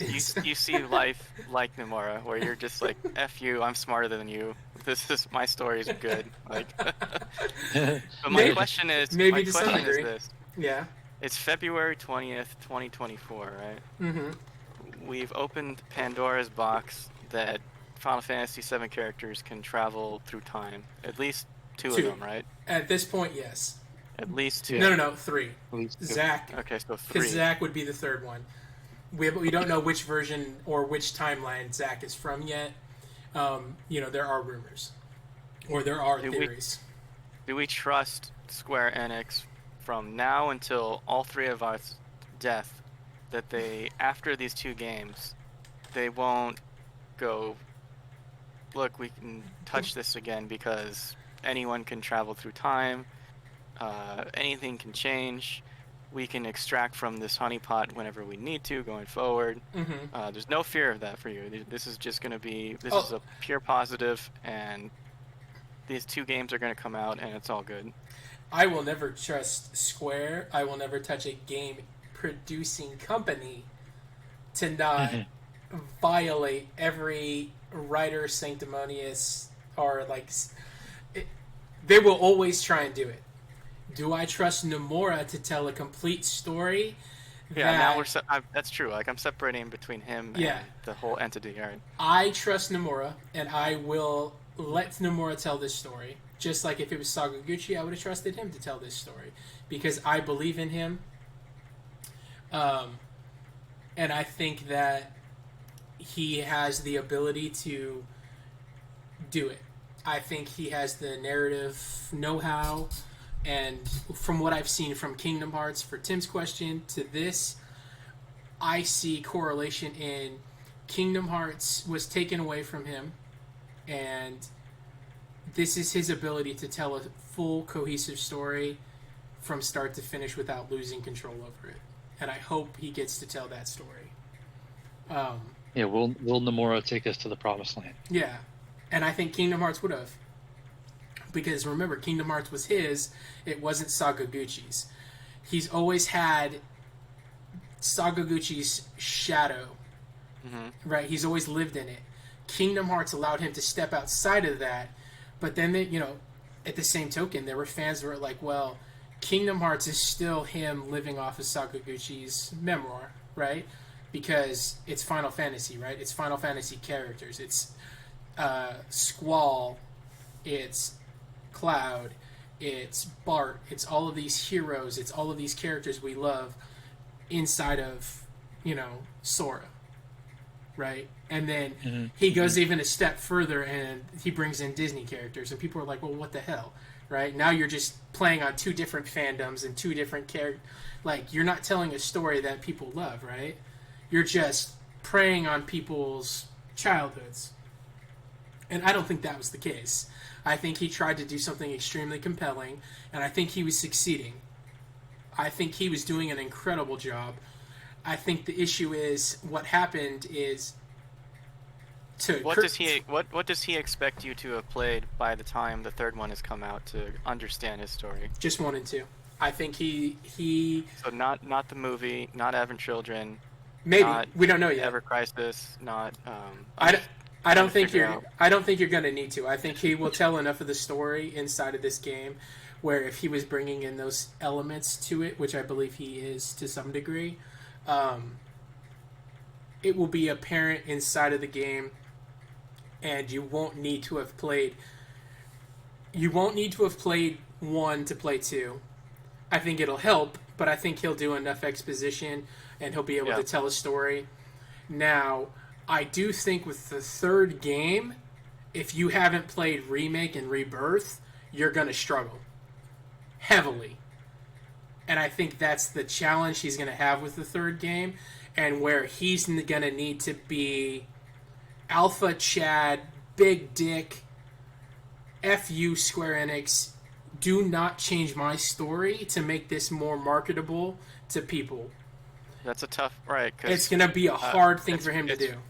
It's tough to do that because we've seen that not happen multiple times, yeah. Kojima's the best example.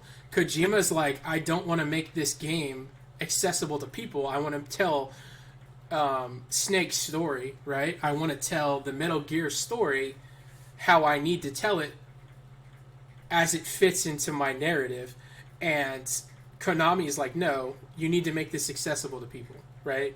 You need to make it so that anyone who hasn't played any of the other games doesn't need any of that story. And, that was a huge rift for them, right? And we saw what happened. They removed his ass from the company. And now they're now they're releasing the first full Metal Gear game without Kojima. Like, it's going to be a main in the series. We don't know if it'll be good yet. Everything I've seen from it, it looks like it's just literally people trying to be Kojima. And I think that's all Konami wants, and that's all they care about. I do think... Go ahead. I do think Square Enix is in a different position because they also love 7, and they also love money. And they have seen that Nomura makes them money, and they've seen that 7 makes them money. So perhaps they won't meddle as much as as they have in the past with other series, because they saw what happened with Kingdom Hearts. Kingdom Hearts was a really good selling game. Kingdom Hearts 4 did not sell well. 3. Or Kingdom Hearts 3 did not sell well because they removed Nomura from it. They fractured the story. It wasn't fractured before that, in your mind. No, not 1 to 2. I think And everything else around it. I think what happened is 3 didn't come out fast enough, and there was too much time, and I think any writer will agree. I'll use George R. R. Martin as a great example. That dude cannot tell a story in a single decade, and it hurts him heavily because he's got too much time to pick apart his own story. I think the thing that makes Stephen King successful is he tells a story, he forgets a story. And I think as a writer, you have to be able to do that. Otherwise, if you spend too much time writing something, you second guess yourself too much, right? You try and That's what happened. you try and I make don't too want to many. deviate too much from Final Fantasy. You make too many attempts to make a perfect narrative, or like you want everything to just fit perfectly. And when you're telling a story, sometimes it's the imperfect moments or it's the imperfect broken parts that create more fan love, because it allows them to interject their own story or their own thoughts or their own ideologies into what they have read or watched or they've experienced, so that in their mind they've added something to it that makes it more personable to them. Kingdom Hearts lasted for too long, and then when he went to go back to it, they wouldn't let him tell the story he wanted, whatever reason, whatever happened behind the scenes. I feel like Chain of Memories, Kingdom Hearts Coded, Kingdom Hearts 358, 2 days, Kingdom 2 Hearts days, Birth yeah. by Sleep, Right, yeah. Kingdom Hearts 3D I Drop lost track. Distance, Kingdom Hearts HD 2.8 Final Chapter Prologue, which is probably like my favorite name for a game ever. Yeah. No, Just rolls off the tongue. the best So, game I name feel like ever the in the history of the world is Peter Jackson's Yeah, that presents one's good. Peter Jackson's telling of Peter King Jackson's Kong. King Yeah. Kong, directed and presented by Peter Jackson's King Kong. I remember you were on that for Did a you mention while. it's Peter Jackson? Yeah. You Oh know yeah, what I'm did saying? I? Yeah. I think the story was fractured before 3, but that's from an outside perspective. And I will agree to some degree, because he had too long to try and tell that story from 1, 2, and 3 interjected. We don't have to worry about that. You don't have to worry about that. Yeah, this is Nomura's version of Final Fantasy 1, 2, and 3 as quickly as it can come out, because they have to make the game. I think he's had plenty of time to think about it, and now he can execute it to that degree. So I guess that's one of my biggest fears is I don't want. this to take so long that it. Well, not so much that, but any of the kind of like convoluted aspects of Kingdom Hearts to kind of trickle into this. Where Well, it's like, we've already got one indicator, right? We have Integrate, right? That was added, right? Do we expect anything to be added for part 2 and 3, other than we know they're coming out? So we already have one edition in the Nomura verse of 7 world, right? I will say Right. this: it wasn't. He didn't do Integrate as it's like tampering. a catch in. Yeah, I think Intergrade was always supposed to be a part of the system, and Right. Square Just to Enix pad out the time in between the releases. a little bit Or- of column A and column B. I think Okay. Right, Square pushed him to release Remake. They were like, we have to release it, right? We It's only can't- been 10 years, yeah. Yeah. They're just like, we have to release it. It needs to be released. This is the deadline. I don't care where you are. And Chapter 13 is my proof to that, because Chapter 13 looked like shit. The whole game is beautiful. It's one of the highest fidelity Square Enix games. It looks great. It looks incredible. Then you get to Chapter 13, and what should be a super incredible, impactful, just holy shit moment, it looks like it's a freaking screenshot that got blown up from 540p to 1080p. It just looked terrible. I'm looking at the background of what is it, Sector 13? I can't even think right now because I'm thinking about so many different timelines right now. Whatever sector gets dropped on itself. Yeah. 7. Yeah, Sector 7. You're looking at it and it's just like, what the hell? You can't see anything, right? It's just grayscaled out. It's like a blurry mess. Yeah, it looked like shit compared to the rest of the game, right?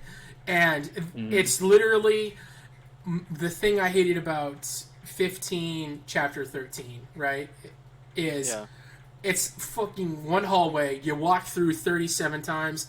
This is that in Final Fantasy VII Remake. It was just completely rushed. They didn't allow it to get developed. It's just one freaking room. You're climbing up and you're climbing up and you're climbing up and you're doing the same shitty battles over and over. It's just padded timeline, padded, gameplay. They could have removed it and it wouldn't have mattered. It got upgraded in Intergrade, like they fixed it, but I think Intergrade was always planned to be in the game, but timeline and Square Enix pushing the narrative that the game needed to come out didn't allow it to get put into 7 Remake at launch. The story for Intergrade it has to be in there for how the game got changed. So this is where let's go into the story. In 7 Remake, and there could be story beats from Intergrade that could see the light of day in Rebirth too. Oh, they will, 100%. Yeah. So Intergrade isn't just like it's officially a part of the game. Why do you think it was called that? That's why it came out for free, or like why it's a part of it now. I don't know. It's marketing probably. Nimrod, everything he does has 30 levels of meaning. Yeah. So what is this? Yeah. It's because he couldn't call it the Wu-Tai expansion. All right. They did ask Katase though. Are you guys planning on doing anything similar to Intergrade for part 2 and 3? And he said no. It's going to be. Oh, he did. Okay, we got confirmation. Yeah. No. Yeah. So he said there's no plan for an expansion or an additional story segment. Like an in between thing The only thing we might get, and this is kind of like this would kind of maybe taint it a little bit, is Golden Saucer might get DLC. We don't know because it's available to, and it's it could be added and it wouldn't be like a huge thing. But anyway, so let's get into it. It could be free. It could be a free DLC. Yeah, right. It could be. One of the big major plot points that changed from 7 to 7 Remake is in 7, their geoterrorism. They detonate a bomb, and that bomb is what eventually comes out being Shinra allows the plates to get dropped and to kill everybody. The change is in the remake in Remake from 7 is Shinra's 100% just the villain. It's a corporation thing. The corporation detonates this bomb and uses Avalanche as the scapegoat to project the war. The war is Rufus trying to take over the company from his father, because in the original game, there's a lot of story elements that are hinted at, but they don't really develop completely. I'll just use Hojo as an example. We'll go into that next week because Hojo is going to be a huge part of mine. Hojo doesn't get fully developed. He just disappears for a huge part of 7, and he's a massive part of that story, and he needs to be because he's he shows back up at when they go back to Midgar, and he turns into this weird looking monster, and then that's it. He just disappears, and he's literally a huge narrative in Sakaguchi's story because he turns Sephiroth into who he is. He is the reason Aerith exists in Midgar, right? He's trying to do research on her because he knows that he's a huge portion of that. Shinra's another thing that never gets fully developed because in the original release of 7, they didn't get to do Wu-Tai. They expand both of these in Crisis Core a little bit, right? They do. Hojo and Shinra. Right, and so to your question is, do I think they're going to add these different games in as I don't. I think he's taking. Well, we already said no, so we already got. He's already taken all of those things and he's added it in. Right, we don't need Dirge's Service, so we don't know exactly how he's going to use Vincent. Right, as a narrative tool. So we don't know how, spoiler alert, how he's going to use any of that storyline, which is another thing why we don't know what's going to go on with Hojo. But Intergrade is important because it pushes the narrative that Shinra is at war with Wutai. Wutai in 7 is... Yeah. It's such a weird, it's such a weird moment that you don't even need to do it. You can freaking skip it, and it doesn't even change the story. Yeah. Right? It's when you think about it, too, Intergrade does pull, Deep Ground out of Dirge of Cerberus, so that kind of further... Right, yeah. That's why... pushes Dirge out of relevance. Yeah. Right, which is why I don't think Dirge is ever going to get... Intergrade went to Dirge is like, here, we're just going to take Deep Ground, and you stay there. Exactly, right? We're just going to take the story beat, Yeah, so it's just like... I think he did a really good job of Intergrade is super important and should have been in the original game, and it's why it's just that is the version that exists, right? There's no 7 remake without Intergrade now. And if you haven't played it and you watch this, I highly suggest you either watch there's a 3 hours of cutscene video out that explains Yuffie's story, why she is in Midgar, which she's never in it in 7, the original release, but in Intergrade she's there to steal very important materia. Spoiler alert, that materia is Leviathan, because of Deep Ground. Deep Ground is the driving force behind the scenes of Avalanche.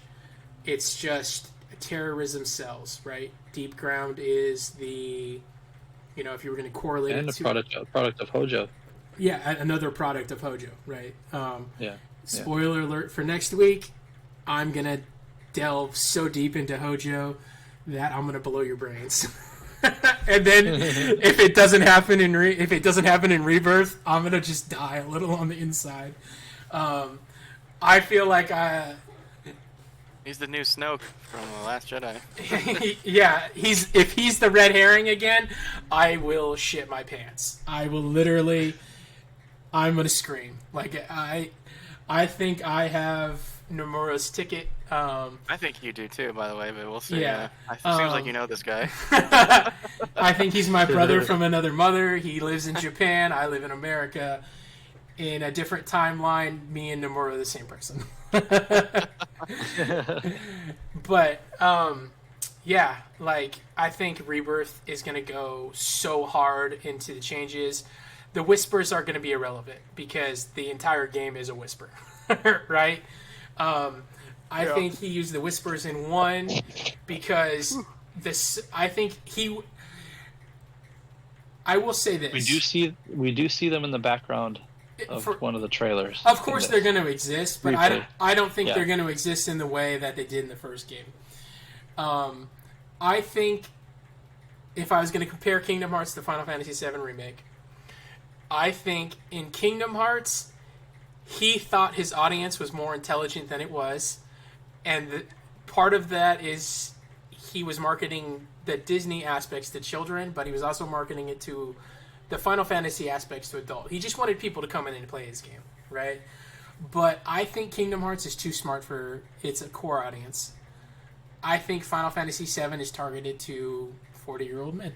Because that's who we are. I think so too. Yeah. We are old ass men playing video games, right? I think, again, the whispers are a big FU to the fan base that didn't want the game to get changed. I think he uses them in a brilliant way. I'm so on board with that. I don't care. I know why he did them, how he did them. I know why he did it. But I also think he was kind of burnt by fans in Kingdom Hearts not picking up on a lot of subtle things that he was literally like, listen, bitch. That's unfair. No. He literally was like, if he had not put the ghost, if he did not put the whispers appearing when Aerith grabs Cloud and alters the timeline, I think there are people out there that would not have got the correlation that is how it happened, right? Because there's a huge time break in between when 7 originally released and the fans that span across it, right? I think there are fans that exist for Final Fantasy VII that did never even play the original game. I think that's how pop culture-y it is. Yeah, there's okay? that. Yeah. So I think, to some degree, the Whispers are the baby gate, right? They are the, listen, I can't make this more apparent to you that this moment is important. Here are Whispers. I can't make this more important than I could have just froze frame, like he could have freeze framed on her grabbing his arm for like 10 seconds. Like, listen, motherfuckers, this is important. This is different. This is what the Whispers are. It's the jingle keys. Yeah, like he's just like, this is his movie moment where the freaking character looks at the camera and breaks the third wall. Like, this is the best way he could do it without it being cheap, without it being insulting.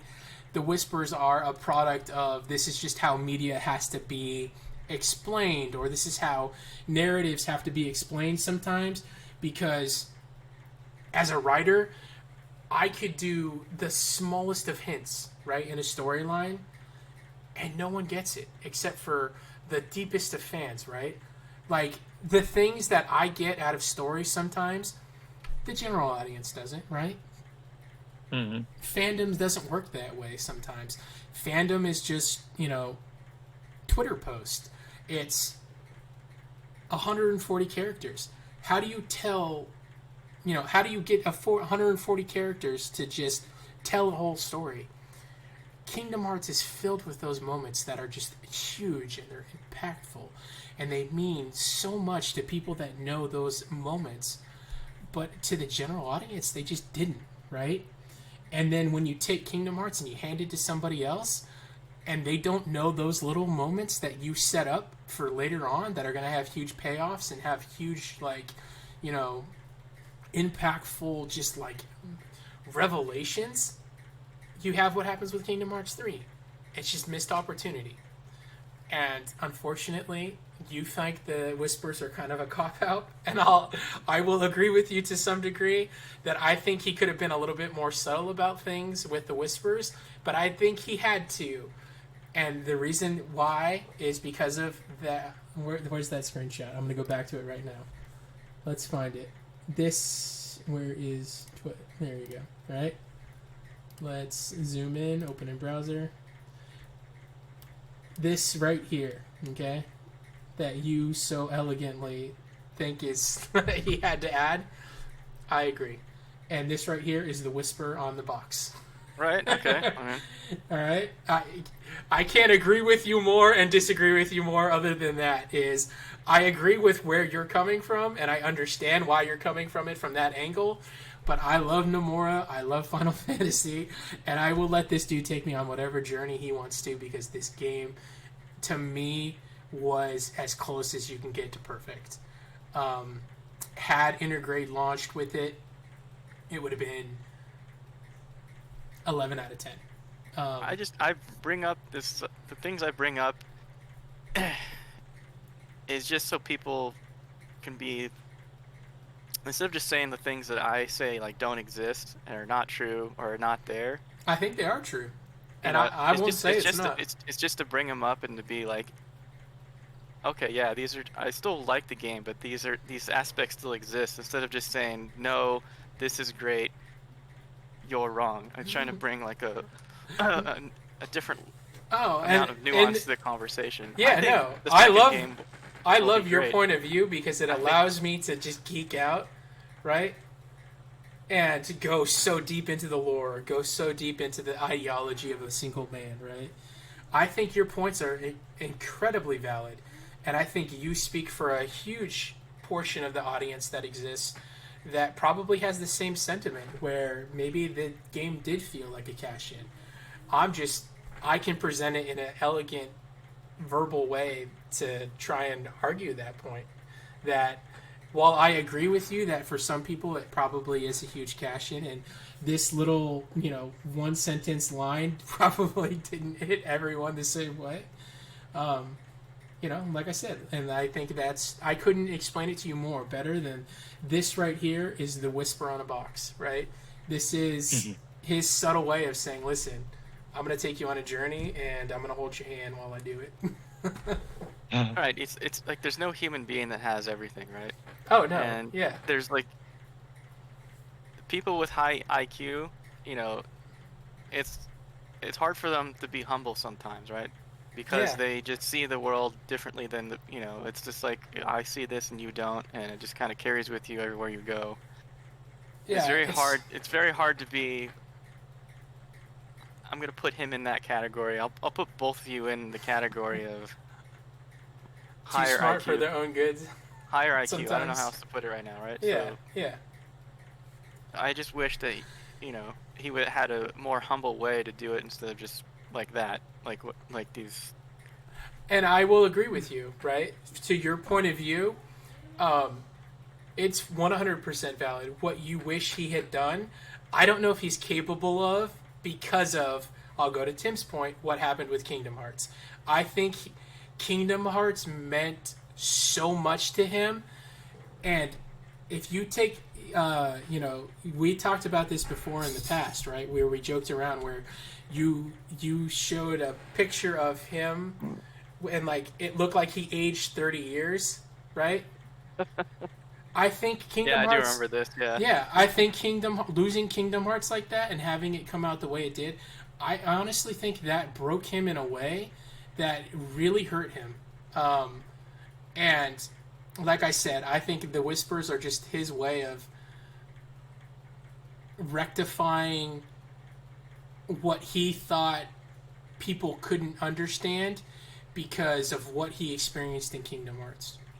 I think the audience is much more, and this is just for, all video games. And hey, if you're a developer and you somehow stumble across this moment and you can listen, level up your storytelling because the audience is more intelligent today than it has ever been. And as consumers, you do not give us enough credit when you tell stories in video games. You do same thing with movies, right? I don't need a David Lynch or I don't need you to go so far beyond that you're telling like this weird juxtapositioned, Picasso-esque story, but you can tell a cohesive story with nuance in it, and your general audience is gonna understand it. And I think that's a huge detractor to the industry, and why, as a media, so many people still argue that it's not an art form, and I think that is a publication issue. I think that's a publisher issue. I think that's people not giving the audience enough credit. And, to your degree of why this sentence exists, and I think it's because of Kingdom Hearts. And I think he got burned, and he felt like it was necessary. Otherwise, people wouldn't have given him that leeway to say, listen, I'm telling a new story. Not only is he telling a new story, but the original story wasn't even his. Right. And I think, to that degree, I think he's been so respectful to the original source that it's actually... he doesn't get enough credit for it. I think people complain. I agree. So so far, yeah. And just the team that they have working on it are a lot of fans of the originals. So it's like, right, exactly. The team working on 7 Remake is us, and that's why I have so much faith in Square Enix to allow this to exist, because it's us making this game, and it's I don't have to worry about the story being told because Nomura is me. Nomura is me in Japan fighting for this story to get told in a way that he's telling it. And I appreciate that. It appeals to old and new fans. Now, if this was Konami, he better bring a gun to that boardroom meeting, because I don't know if they were going to ever allow another director to tell a story, because Konami has their head so far up their freaking ass. They feel like, they're the ones making this game. writers, directors, nah. This is a Konami game. These people don't matter. I can replace them with anyone. No, that is not what's happening. I feel like Square might have had that moment in between 13 to 15, right? They had their little ego trip, and the world rectified that by saying, listen, these games are shit. Yeah. Fix it. We have to let you know that. Yeah, we gotta let you know it. And, you know, to that point, when Nomura took over as director, he took over as director because those assholes ruined Final Fantasy from Final Fantasy 13 to 15, right? They ruined that series because they had such arrogance that they thought it was them making those games and not the writers, not the directors, not the, you know, involved producers of the games, okay? And they were like, what happened? Why is this game Kingdom Hearts outselling Final Fantasy series main games? Because of Nomura. I mean, I'll give Square credit that they even allowed this game to get made the way it's being made. Because I'll give them credit too, because this is unseen. Yeah, this is history making at this point, right? Yeah. And I wouldn't expect this from a developer, right? And that's just because You're giving him this much quote unquote freedom. Right, yeah. And I mean, that's what happened with Xbox, right? For a while there, they were letting motherfuckers make the game be the game. Cliffy B rose to fame doing that. Monolith, you know, rose to fame doing that, making their game, telling their story. And Xbox was like, hey, listen, we're just a system. We are going to let you produce your games and release them. And then what happened, right? Microsoft Studios existed. They ripped that Halo team apart. They ripped all those freaking huge franchises apart and ruined them. And look at the state of Xbox now. What first party? What exclusive? Does it exist?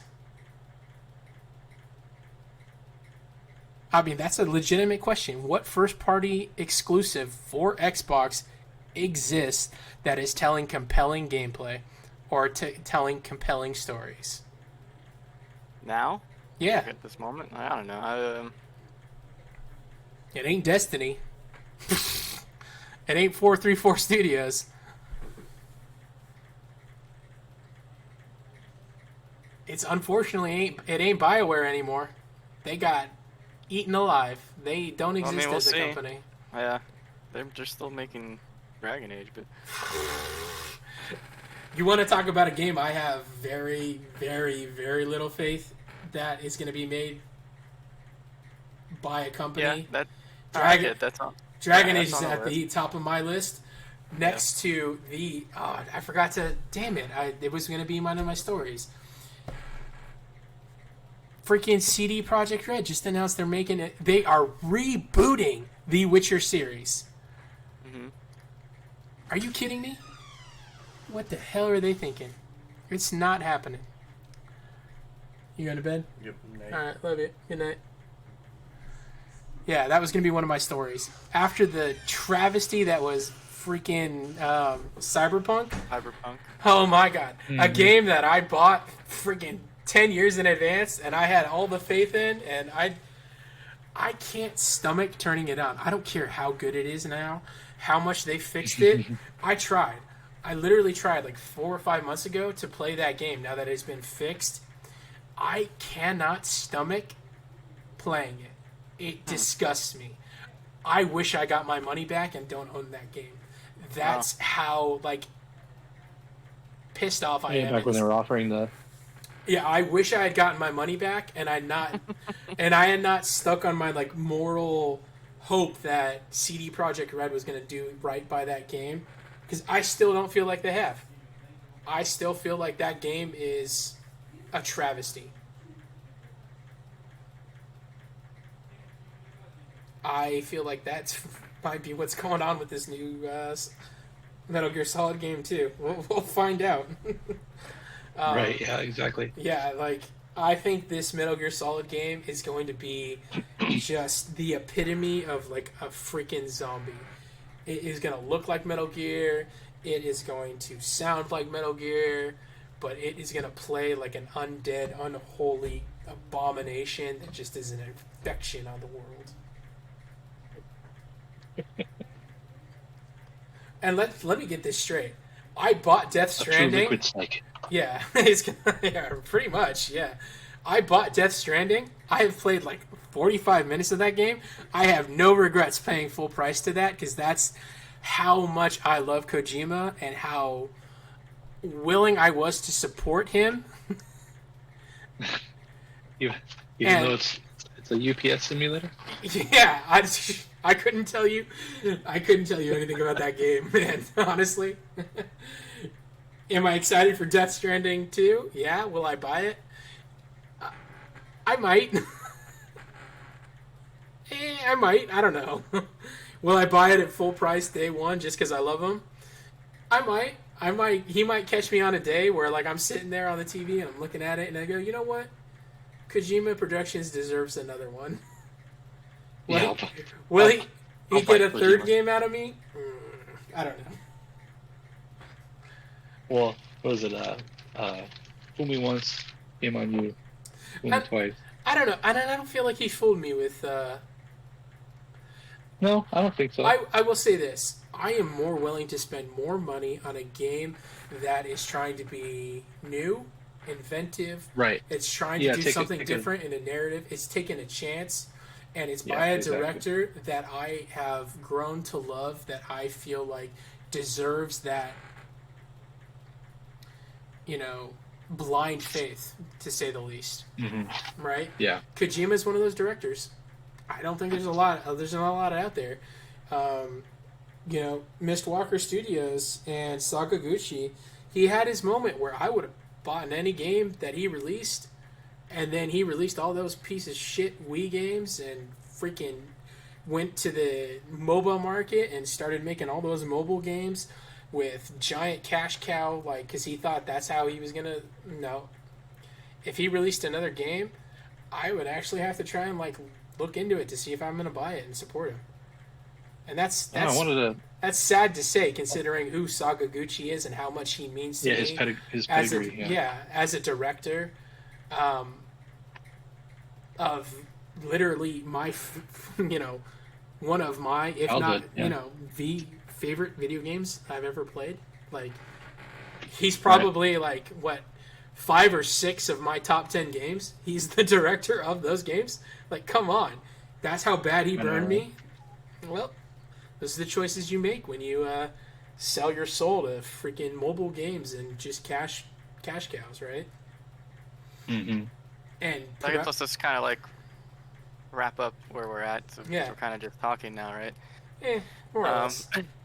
We're still talking about 7 because it's still relevant to the conversation because Off the rails. I am on back to this story. I am in that blind faith mode that I am willing to give Nomura, whatever he needs. Man. You and I have a different mindset on. It goes past video games too, but it just. Not that Square Enix needs it, right? I see things as like there's certain things that I'll use this word for the moment. I don't know if it's the best word, but sacred, right? But Yeah. you see anything as like possibly that if the challenge gets taken, it's like it's brave, it's new, it's exciting, it's the path we should go.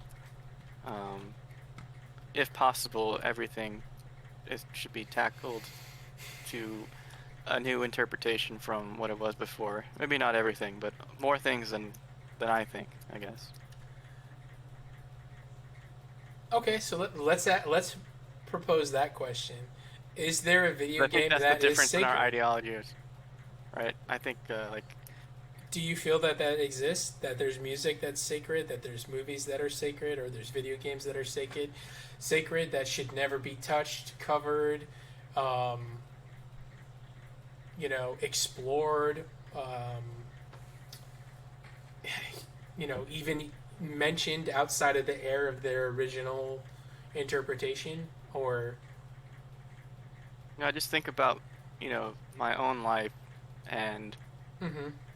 when I have an event, it's special because it happened once and it can't happen again, right? There's something sacred about I was I was fortunate enough to be there when it happened. I experienced it. I went through it. I can't time travel and go back and do what ifs. But you I can, think that right? So let me just stop you there.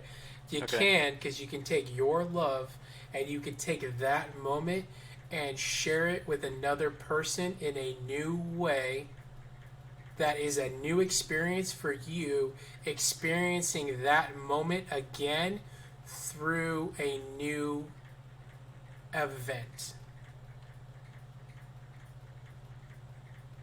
Do you get what I'm saying? Like you're introducing it to you're creating the moment you had in the past with another person Yep. by retelling or Just re-experiencing it with reimagining. them, right? Yeah, re-experiencing it.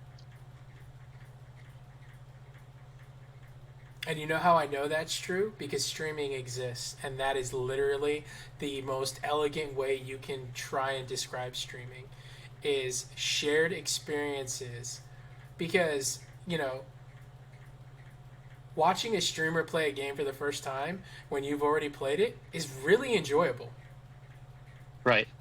It's like Yeah, extremely it kind of gives you enjoyable in a a weird new way. perspective. Yeah. Yeah. Watching, Or it gives you watching you guys play a like almost game. like an out of a body experience Yeah. type thing, like to see. I love watching you play a game, Chris. I love Tim playing a game, especially if I've played it before, or like even if it's just a new experience for both of us. Like, there is no way that Heavy Rain would have felt that good by itself. Well, I hear what you're saying. Yeah. I guess I'll halfway agree because Okay. you're omitting certain aspects, but some of it you can you're recreating some of it, yeah. But you're basically saying that's like the equivalent of time travel. It is because you get to re-experience that moment in time again. Some of it, some Yeah. of it. You don't think that? I'm trying to think of something. Okay, this is a perfect example. What was that game? What was that Monolith game, the Peter Monolith game that we played after we played Heavy Rain that you had already played but I hadn't? The original one. Oh, that was Fahrenheit David or Cage, David right? Cage. Not, Yeah, yeah, David yeah. Cage. Um, Beyond Two Souls, right, or whatever.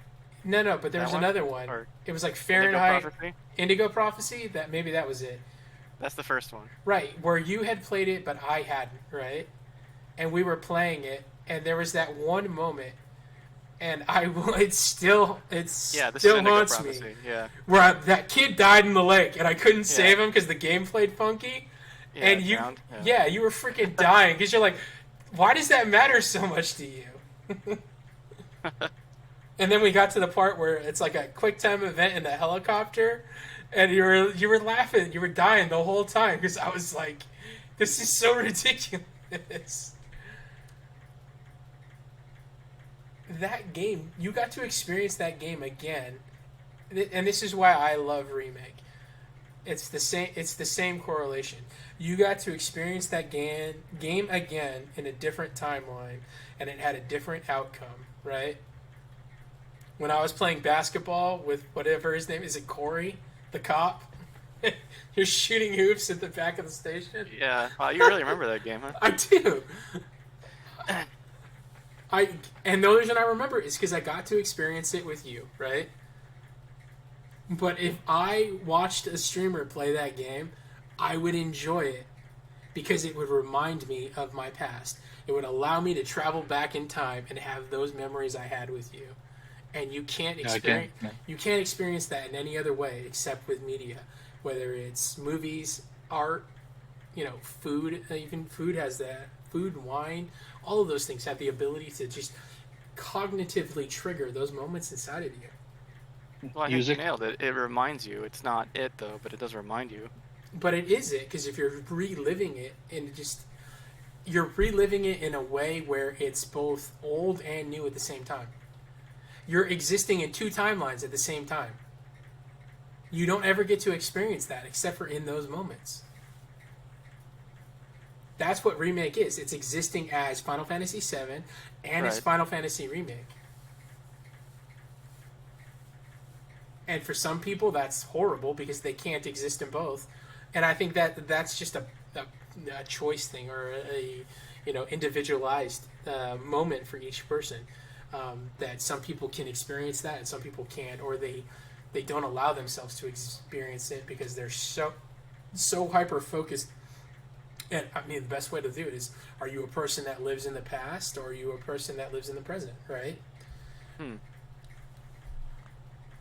If you live in the past, which is a lot of video game fandom does. Which person are you? Are you Steve Wiebe, or are you? I don't know if Chris will get that, actually. Tim will, but have you ever watched The King of Kongs, Chris? I don't know who that was that you mentioned. Yeah. Okay. Yeah. The King of Kongs is the story of Titans. It's the tale as old as time. Oh no! This is the Steve the Donkey Kong thing. I know what you're talking about. Yeah.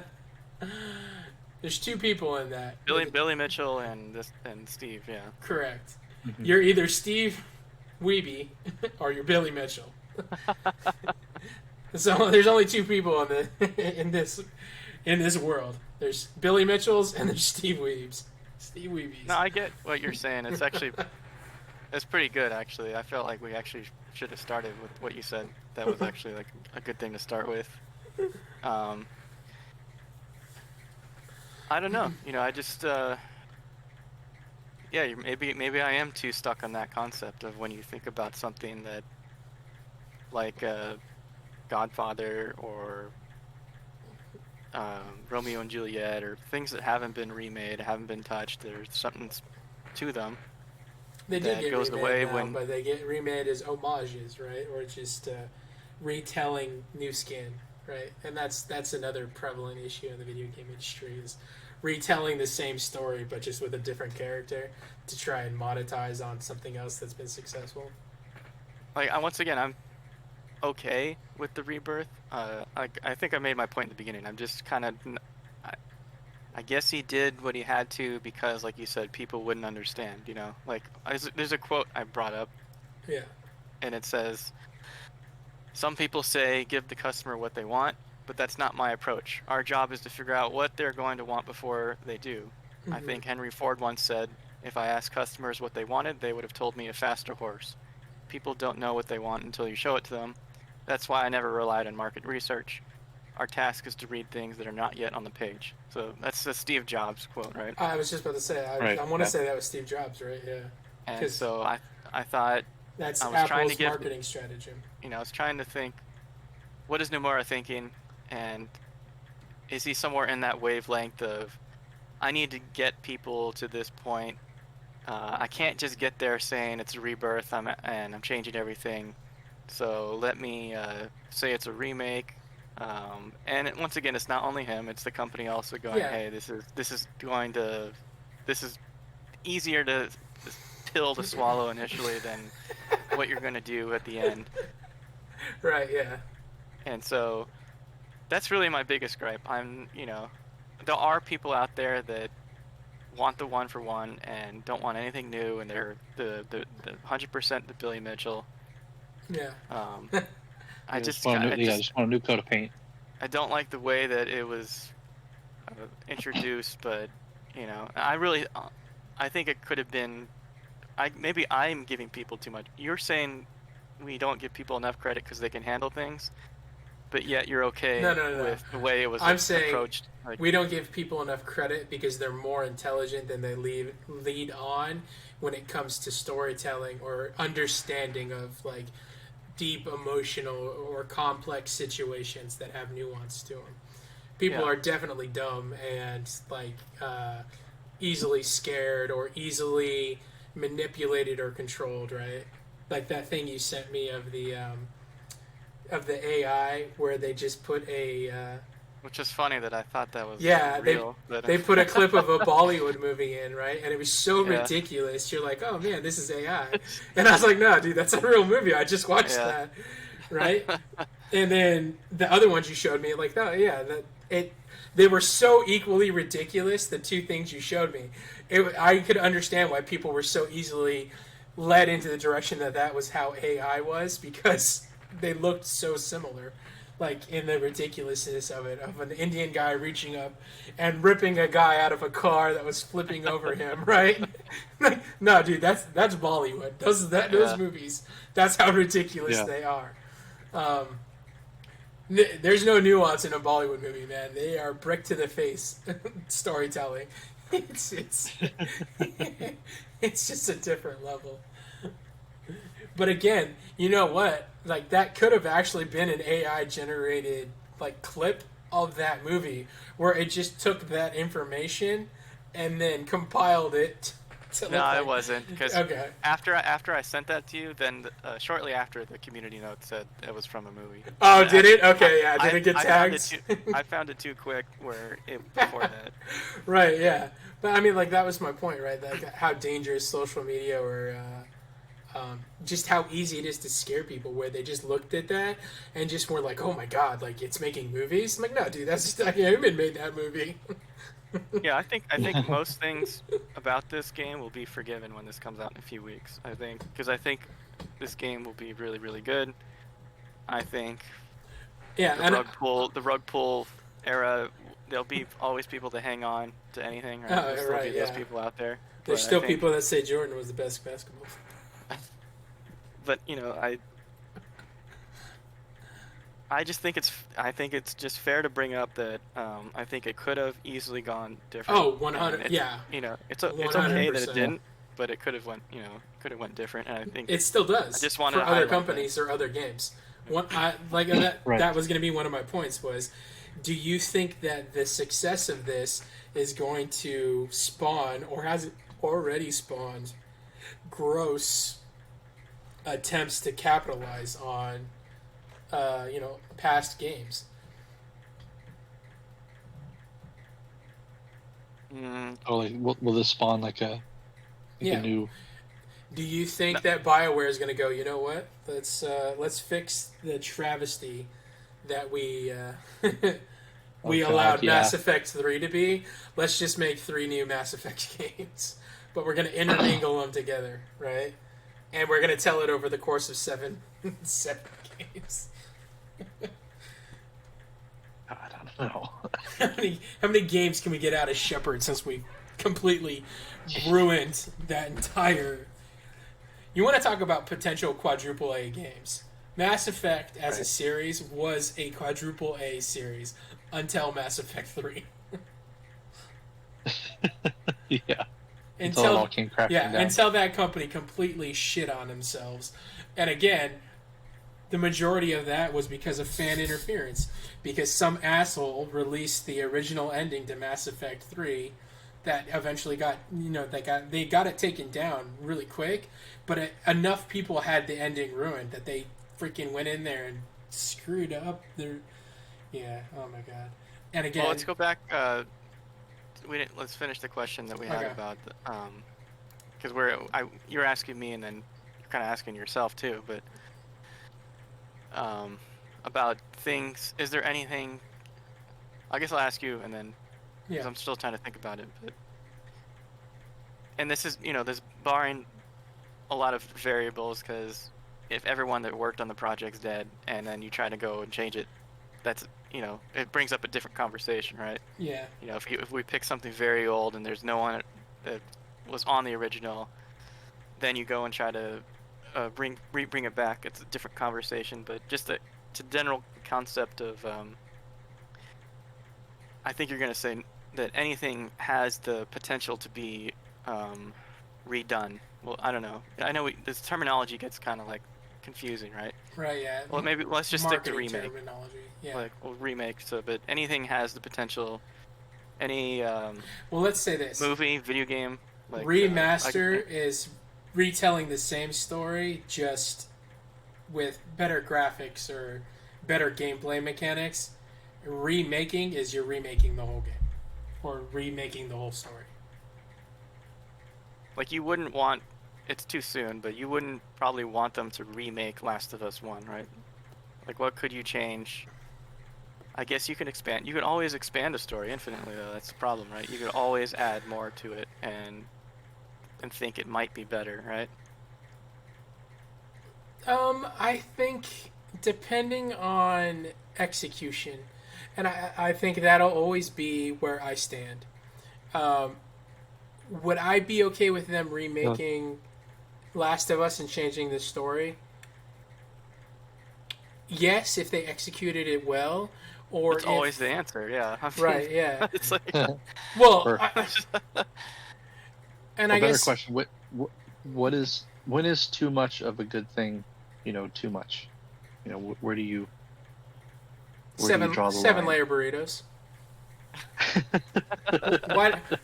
Why do I need 7-layer burritos? Why do I need 7-layer dip? Right? Why do I need 7 great things when I can just have one good thing? I don't know. Yeah. I mean, Yeah. Tim brought up a good point of Yeah. that speaks to the whole 7 ecosystem of have we hit the too much of a good thing? That's a different question than this, but we could talk about that in a second. Right, yeah, but just to mention, you said that I'm a secret genius. Did you notice that we're talking about Final Fantasy VII and everything I listed was 7 layers or something? Did you get that? No. Oh, Go okay. ahead. How very Nomura of you. Yeah, this is why we needed Time Ghost, right? Because if I didn't lead you to that, would you have gotten that I mentioned a bunch of things that had 7 in it? That's the difference, right? I don't know if you could ever have too much of a good thing. I'm just gonna instantly get away from that. I don't. I need like a sound effect for that. Yeah, we're not high production because Tim didn't win any bets when he was in Vegas, so I don't have that soundboard or I don't have that MIDI board to hit a button and add that cool sound effect. But yeah, I don't know either. I think we're both in this. We don't know what is, and you never know until you hit it and you go, ah, shit, and that's gonna happen with 7. It happened. It's already happened for some people. It's gonna happen for everyone. I think, including you, before you die. Okay, no, you know what? But I do know how to frame an answer to that. It's too much when it's directionless, or it's pointless, or it's exploitative. It's too much when it's, I guess the best way to say that, or best way like, to why would a perfect express game it. need to be? This is a perfect game, you said, right? That was the word you used. No, I don't think there has been a perfect game. I said this is as close to a perfect game as you can get, for an RPG and for storytelling, for technological advance, for being the perfect balance of old and new, right? Of pushing the narrative in so many different directions, just in gameplay elements as well as, other things as well. If something hit the theoretical perfect, it should or shouldn't be remade, or how would that? I will tell you if a perfect game exists when I don't even know. What do you think? We should make a bet, like what the R name will be, for like Final Fantasy VII for like. Part 3. Yeah, I think he's gonna do Final Fantasy VII like Resurgence or. I said Infinite. Redemption. No, it's got to be an R. It can't be another letter. Oh, it has to be an R? Yeah, because he did Remake, Rebirth, and Tim thinks it's going to be another R. Oh. I always thought it was Reunion, but that was before they released the Crisis Core. Yeah, this is true too. It could be Reunion. Or how about Reloaded? No, I think there's too many other games that have done that, so I don't think he could do it with Reloaded. He might try, but that would be. I think it wouldn't fit. Oh, for me it'll be really with a question mark. Yeah, really. Yeah. Yeah, really. Or I think he might have done like Final Fantasy VII Revive or Revival. Yeah, I was Resurrection or something was I was Yeah, thinking, because I think this is leading up to an infinite amount of 7 content. I don't. But that. So if we were going to use 7 as the parameter, But um, it's, we'll see. 7 MOBA games or 7 phone games that were coming out that didn't add anything to the story. They were just like Dirge's Service is almost on that line of too much, where it just what did Well, it we know really the line add? of too much. I think Right. First Soldier was too much, right? I think Yeah, we probably think that. I mean that's definitely right there on the border, if not. The 7 like phone games that they released, where you were playing as like Reno and the other guys. Before Crisis, that one Yeah, maybe it's too much. I don't know. Never played it. again like I played like 2 seconds of it, but they were just like so boring or bad. Like too much would be Deus Ex.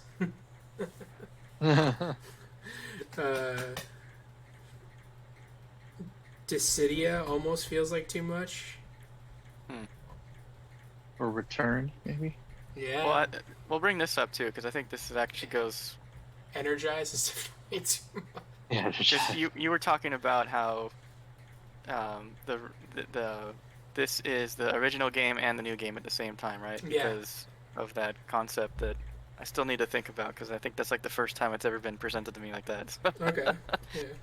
There you So, go. I That's need what to- I do on this stream, right? I'm just. Yeah, it was interesting because I'll have to talk to you more about that off stream. Yeah. That was interesting. But what I think they tried to do in like a more layman's term than that is they created Ever Crisis, which is the remake of 7 1-to-1 in mobile graphics. You've heard about this, right? Yeah, I have. Yeah. And so that is, you want your remake, here it is. You want the new thing, it's here. Everyone is getting what they want. Perfect. I think that is example. their Yeah. is their approach. The perfect example of that for you would be 15, and then it was 15 Pocket. What was it? Edition, yeah. Pocket Edition. Yeah, Pocket Edition, where they just used chibis, but it was still it was just the 15 story, but just like, hey, we know 15 looks like shit. Let's hide it with chibis and other like dumb things. Yeah, this is the 7 story without the whispers. This is it's First Soldier, it's Dirge, it's Before Crisis, it's Crisis Core. It's every single game. Yeah, but they tried to make it more palatable or more like attainable, or they tried to bring a lot of fan like fiction and fan lore that was getting created that was confusing people, and just being like, oh no, here's all the extra story like in one small package so that people can stop arguing about what's real or what's not real. Like, this is what we created that has any kind of semblance of story that may or may not be used. It has a new story too. Yeah, It's, it- it's a young Sephiroth thing that is new to anything. Yeah, I forgot Yeah. that they added the new Sephiroth story. Maybe I need to watch a video on that. I totally Which is- forgot about that. That's my bingo card. My deadline is 2030, but by 2030 there will be a Sephiroth game. You think there will be a Sephiroth game? Ooh. Well, there is the character from Sephiroth's past that they added in Ever Crisis. That there's a mystery character from the trailer that people are thinking that they might introduce. So. Yeah, but that also could be they also. Well, they say he's from Wutai, so Yeah. I don't know. And my bailout will be that he can look like Sephiroth, and not because there's, right? Because if I remember from the video, one of the Sephiroths in this 7 remake is not. It's like it looks like him, but it's just it's like the ghost things. No, so I think what Representing him. you might be thinking of Technically Nova. is Genova. the one-winged angels, where in Crisis Core they added what was his name? Angeal. Yeah, they added Angeal, who has Sephiroth has the Or Genesis, you mean? Genesis. That's it. So they added Sephiroth as the right wing, Genesis has the left wing. And they're both supposed to be versions of Genova cells that are in existence that are trying. Because remember, Genova is like a parasite, or it's a pervasive DNA strain that's always trying to take over everything to replicate and reconstitute itself into the entity it needs to be to take over worlds. So that's where that character. So to your actual point, that has already happened. Sephiroth was recreated, and he looks exactly the same. They just got a Japanese pop star to play him. But okay. He's literally it is Sephiroth in a different package that exists, and like he's sort of Zack's Sephiroth essentially. If you really wanted to try and frame it that way, where he kind of got his own game. Crisis Core is you playing as Cloud, but you're really playing as Zack to experience their relationship and how it potentially could have existed, which ultimately led it to, instead of Zack fighting Sephiroth, which wouldn't have made sense narratively, Nomura and the team, because at that point I think it was them creating it, they did Genesis, and Genesis ended up being... some of these people will probably be in this next one, right? These names we're mentioning? Genesis definitely has a huge potential. So we'll get into that next week, because there's going to be a lot of huge, like, spoiler-ish moments. But so to your question of that, I think it's actually already, or your bingo card that might have already been filled. Because, I mean, correct me if I'm wrong, Genesis is essentially what he's talking about, right, Tim? I don't know, yeah. Genesis is pretty much, he's Sephiroth, but not Sephiroth. He's as close as you can get. Yeah, because I think, Genesis is... Actually, I'm going to pull up a picture for him so that you can see. Right. Well, the difference between him and Sephiroth is his cells, he can replicate himself, but Sephiroth can't. And okay. They fight. Sephiroth and Genesis fight each other as kind of like yeah, because they were in the soldier program kind of when it was in its beginning stages. Him, Sephiroth, Genesis, and Gilles. Yeah, were kind of like the trio. And Gilles sort of already exists in the game too. They just call him shit, why can't I think of his name right now? We're going to get into that next week. They call him Roche. So Roche is a character that they added in 7 that is one of those hint, hint, nudge, nudge, nudge. We didn't put whispers in, but he exists in a way, and he's never expanded upon, to create narrative like landmines where you're thinking about it, but you're not. But so Roche is the character you fight on a motorcycle. I don't know if you saw that in your video, Chris. Roche. I played the game I got to him. I didn't beat the game, but I played the game to a certain point. Yeah. Okay, so Roche is essentially. I remember him. Yeah. The expanded upon story of what is happening with soldiers that may or may not exist, but how they present Roche. Roche might actually be a soldier from a different timeline that is now appearing, because Cloud doesn't even know who this dude is, and he just appears, right? It's not like they had a past history where he would have existed in Soldier or been known.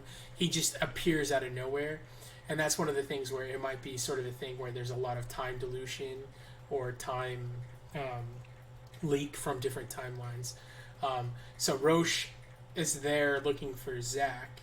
So Roche might be from Zack's timeline, and his character might be there to kill Zack, which is we'll get into my if Nomura goes full blown like I want to blow people's lids off. That'll be next week when I get into that. Me and Tim have talked about it, so he knows where I'm going with it. Or maybe I was talking to you about that, about where I really hope they. So to your point, why you don't necessarily think 7 Remake was necessary and they should have started with Rebirth, how you felt like it was kind of the lead-in where they just kind of, it's both exploitive in a way where they sold it I will agree with you that it's definitely the softest of balls to try and lead people to it. It's definitely more leading, but I also feel like it was very necessary. Maybe it is. Maybe I don't Yeah. quite understand that urgency of that. So let's definitely let's use this as a moment, right, where I think I might, with my theories, be able to sway you that the remake was necessary.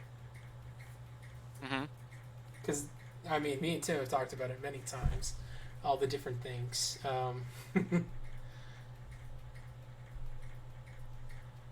Yeah. Oh man, I'm so excited for this game. Yeah, and it's so close. I know. It's within our grasp. It's so close. What is it? It is 9 days away. No, well, for me now, it's only 8 days away. It's the 21st. Isn't there a demo out? Yeah. Yeah, the demo's out. The update to the demo's tomorrow. But I did not. I have not played it, and I will not play the demo. Yeah, I know. Yeah. But I'm just saying, yeah. I don't need to be sold on Right. it, right? Yeah. This thing's been pre-ordered for God knows how long. Pretty much since it went up No, there. it is. Yeah, I've played it, and it's just. Oh, you did play it. Okay. Tim Yeah. played it. No, yeah. it's gonna be. Yeah. No, the attention to detail is and staying true to the events of the story still are. It's just. If I was a stronger man, I would not have even watched the trailer. But when it launched, I had to watch it. But Yeah. I remember you were in the dark for Mass Effect 3. I remember you were like, I'm not watching anything about this. I remember. Yeah, because I knew it was gonna have too many spoilers in it, and then Yeah. I remember I was literally online and I was reading some sort of news article or something, or I clicked on something. Maybe it You're like, popped "Damn up it," on yeah. Facebook, and it was literally like the script for the ending that someone had released. Oh, wow. And I remember like I was like 2 paragraphs because I was reading. I'm like, what the hell? And then I'm like, wait, what? Like, whoa, wait, I don't want to be reading this. And I clicked it off, and then like the next day it got taken down, and I was just like, oh man, what kind of asshole would do that? Like, that's so freaking vindictive. Like, So there's an update to the demo tomorrow. This Yeah. unlocks Dawn of a New Era. Yeah, You'll the Junon. be able to experience the exploration. open area near Junon. It includes content unique to the demo. oh, Yeah, which would pretty much be like the bulk of. It's not going to be what we're anything gonna of do. consequence, but yeah, it can't be. But it's just going to be um, bullshit. yeah. No, it's just basically showcasing like what the majority of the game's going to be like as far as like exploring the different areas. And Yeah. what Tell me you'll be- about what you'll the be real doing. quick. I know we're talking about something else than the demo, but That's how was because it's two different modes, right? There's a performance mode and like a graphics mode. Did you mess around with those? Yeah, definitely stick with the performance mode. Okay. Yeah, just because it's better played at 120 hertz rather than try to just because even at the 60 hertz, there's still a little bit of jitteriness, and especially with a action RPG type gameplay, it lends itself to be, Because I want to say like 10 out of 10 times I hear like performance mode instead of graphics mode. Like, what is Right, the yeah. argument for graphics mode on anything? You have more control just- over the settings, don't you? Like, you can do frame rate, view distance, and things Yeah, like I mean that. it essentially just turns RTX on and RTX off, and Right. it just adds more fidelity to the textures and stuff like that. Makes them really pop if you have it on the quality setting, but then performance. I mean, it takes a little bit of a dip, but you barely notice it. Hmm. But it just makes it feel that much smoother and cleaner. So like I would And it turn just makes the graphics mode combat. on for cutscenes and then performance mode on Right. when I'm in open world. Yeah, Yeah, where you're going to be in a lot of combat type stuff. it's probably going to be like a play through it once on performance mode to like experience clean gameplay, then play through it once on graphics mode where you're just going to walk around and look at all the like fine Yeah. details. And then ultimately, they might have done this as well as preparation for like the PlayStation 5 Plus.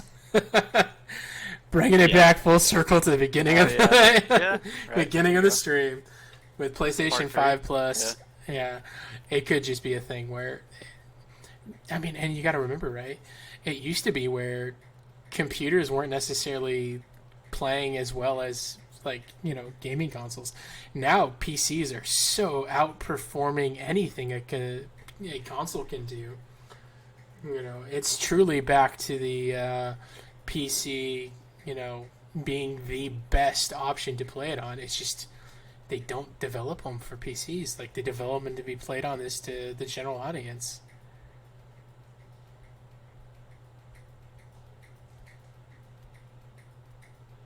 Yeah. So, no, I'm excited. I'm so excited. I'm trying to remember the last time I've been this excited to play a game. And it might have been, for Remake, right? Yeah. I try to blink that out of my memory, though. Well, the reason I bring that up is because it had a build-up. Like, Last of Us didn't have a build-up. You just bought it and played it or rented it or whatever. That's true. Exciting, but this has had, a accumulation. And there's been nothing like this since Mass Effect that I know of that you played had an accumulation.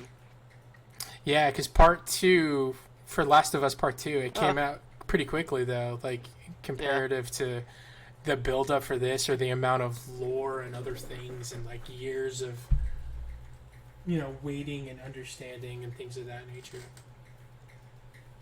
I mean, I would be excited. I mean, I'm joking kind of with this, but I would be excited for something too that I think can't be bad. It's gonna be amazing no matter what. It's this thing is impossible to to be anything other than what it's gonna be. It's hard when your enthusiasm has been curbed by 13 releases of 2K that have just been progressively getting worse throughout the years.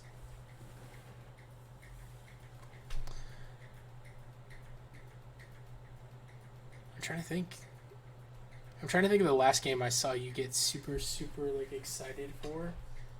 Me? Yeah. I was gonna say you were really excited for the potential for Alan Wake too, but it came out. I never heard you say anything about it. I never played it. Yeah. Oh, you never even played it? Yeah. Oh wow. Okay, well there you go. That's how not excited you were for it. I thought you were super stoked for that because the first game was so unique and. Damn, that's crazy. I thought you had played that. It was just so you just never talked about it. It might be really good. Yeah, I don't know. It was a long time ago. Yeah. I don't know. We were pretty stoked for Heavy Rain. We went in and got Carl's Jr. We went back to your house. We installed it for 9,000 hours. We sat there for 45 minutes making the origami thing because we were both freaking convinced it was going to have some sort of puzzle in the game that was going to need this origami. Yeah. I know, it didn't. It didn't. No, I mean, seriously, though, right now, I'd say Infinite Wealth is something I'm very excited to play. I really liked Like a Dragon, so I am excited for that, and I hope that lives up to a conclusion for Kazuma, because that's been a long time coming. Yeah. That's a pretty good one. That's been a really... Dude, Cat. Cruising for a bruising. Stop. Didn't we play Heavy Rain? Didn't we each choose a story character, and then when that person's story was playing, then we'd switch around? Yeah. I know, me and Adam did that. I guess, did you guys do that too? Did you guys play it? I remember we did playing that. the guy... the police officer guy. Oh, no, Adam was Shelby. No, yeah, I played Adam with Shelby. Adam was Shelby. I don't know if we did that together, Tim, did we? Maybe I did it with you after I did it with Chris because I was trying to recreate that moment where you played Shelby. Yeah. I was the dad with, Jason! Yeah, Jason. I think we did it the after, guy the cop with the he would get cracked out on, Oh no, Aiden, yeah. he could only do it for. He could only go into that mode for so long. Yeah, or he'd like trip out. Yeah. Adam played him, and then I played the woman and the dad. Yeah, the woman that was seeing Shadow Ghost naked and stuff. Oh yeah, that's right, the Shadow Ghost. And then it got real weird when he was playing his character, sleeping with his own character. Kind of like blurred the lines on that one. It's still Indigo Prophecy was weirder, but yeah. Yeah, Indigo Prophecy, which is they're about the same people, right? Yeah. Yeah. I, That game could easily be remade. I could be retold. That's what I mean. Yeah. That needs to get some sort of release in some way. Not enough people have experienced that, and that game was so unique and just weird. Yeah, I mean, I didn't play Detroit, but I think that's the one that people have played probably the most. I think it's been his most successful game. Yeah, commercially. Get a flavor of who he is. But it's his worst game too. Maybe, yeah. The other ones are like thought provoking and just like very aggressive with like being very like left field. That one was just like a softball. It was just like, here's a technical demo for the new genre or the new generation of games. Like, I think he just made it to be commercially successful, and you could feel it. As to where the other ones he made to be like a story he was trying to tell or he was passionate about. Yeah. So I mean, Infinite Wealth. What was the one before Detroit? Beyond Heavy Rain. Oh, Beyond Two Souls. Beyond Two Souls. Yeah, I thought that was good too. I enjoyed that, except for we got the. So my experience with that was different because me and you were both playing it differently, and every time we traded off, I went in one direction, then you went in the other, and then when it went to go give us the ending, it just like went into the middle, and so we ended up with an ending where we ended up with the Indian guy out in the Arizona desert, and like neither of us, we didn't do anything to explore like their relationship together or like their like anything with them, right? And so it was seemed abrupt, yeah. Yeah, we were like, wait, what? Like, how did that happen? We got algorithmed out in that game, I feel like. So maybe we would have liked it more if like. Yeah, that. I mean, another thing coming up that we should do a video on, but is the Silent Hill 2 when that comes out. Oh yeah, the remake of that, yeah. That'll be one it's in the same category as this, where I think they're retelling the whole story. They're retelling a lot, yeah. A little bit I've seen, I think it's.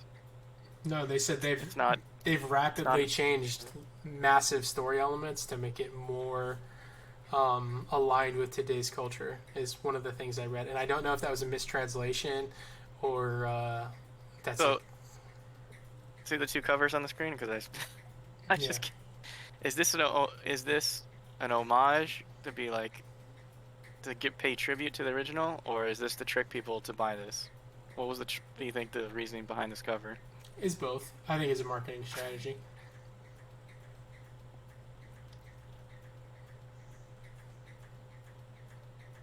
You got to remember, right? And this is something we didn't really touch on. We'll mention it real quick before we end.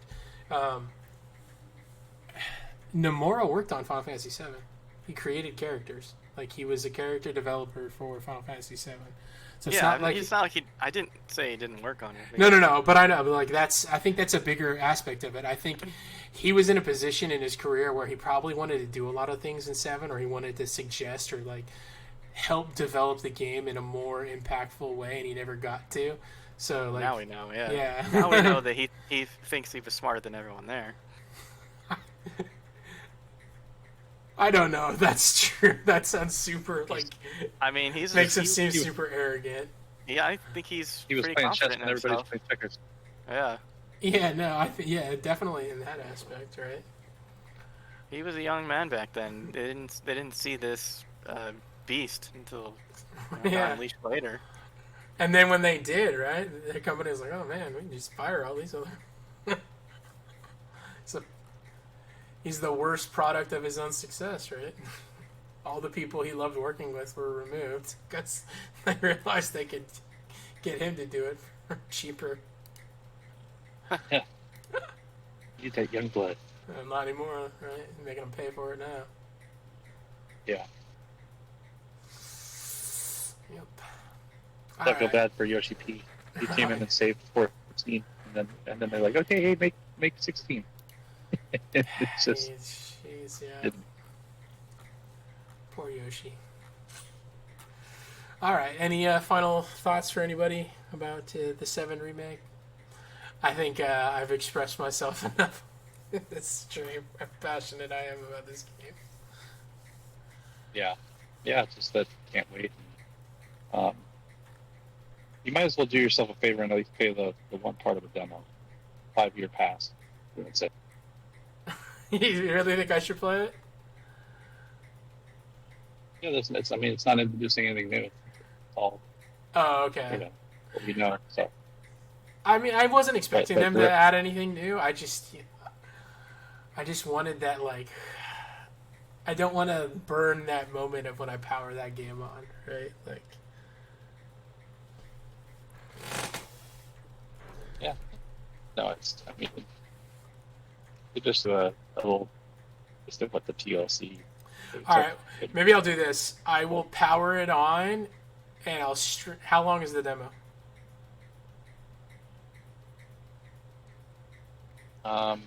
Maybe a solid hour.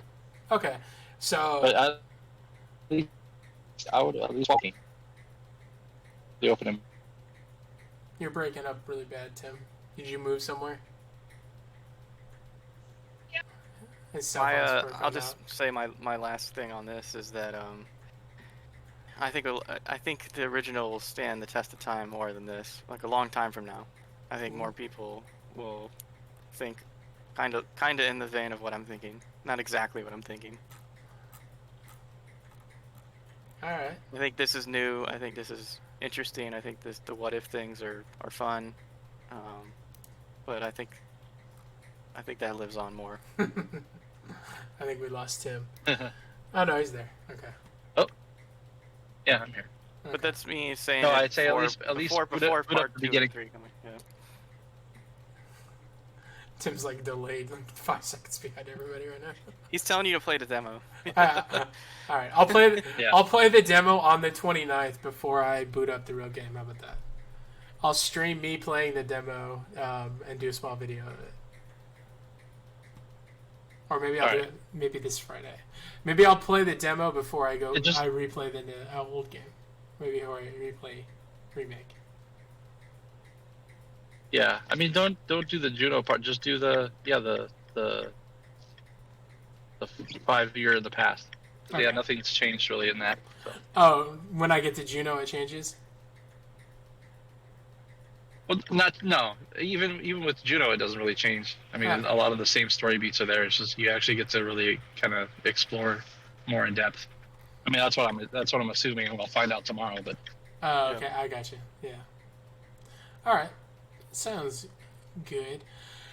I will enjoy next week seeing if I can change that sentiment for you, Chris. Nothing will until time. Nothing will until both parts come out and time has passed. But it's irrelevant to do that. But yeah, then we can really digest it.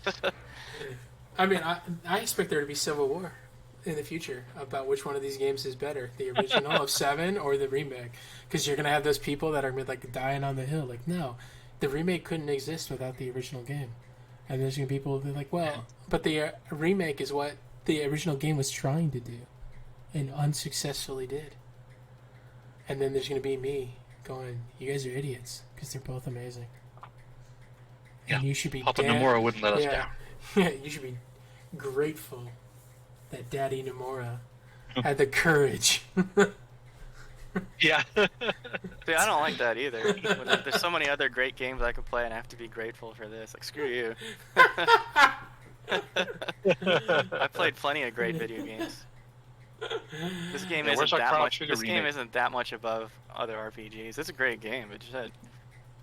You know what game I do really want to see get remade or like that whole series rebooted, and I don't think it'll ever happen. I think Shin Megami Tensei, like the original one, Oh, jeez. I think they need. I think they just need a rehaul, redo, and like just dark, gritty, and just super, like delve into how deep that story is, and then just start a new series for it. Because I like Persona, but come on, man, it's so like obnoxious at times. Well, I gave you a little bit of good news. Hmm. I read it seemed, I don't know if it's true, but they said they're remaking Persona 1 Yeah. and they're remastering Persona 2, and those two games are completely different than 3, 4, and 5. Yeah. Those are like SMT original games. Yeah, that could be cool, but as long as they're not like remaking it into being more like. I think it'll be more acceptable probably. It probably will be I don't know how else to word it at the moment, but yeah, it'll be changed. It has to. It's gonna be censored, or it's gonna be like it's gonna have makeup put on it so that it's not as ugly at times. Yeah. Well, didn't a remake or a remaster of 3 already come out right now? Or recently? Reloaded Yeah, came out, yeah. it just came out for like $80, and I was like, you guys are. Freaking... Did it really? Yeah. You want to talk about a game marketing itself and just like cashing in on its fan? There's like 37 versions of Persona 4 and 5 that have come out at this point. And they're all exactly the same, except they added like 2 summons or like 2 math. Like it's no. They've locked it down. They Yeah. figured out the formula. All right, guys. As always, I appreciate you coming out. It's always incredibly enlightening to talk about whatever we're talking about. Honestly, I think we definitely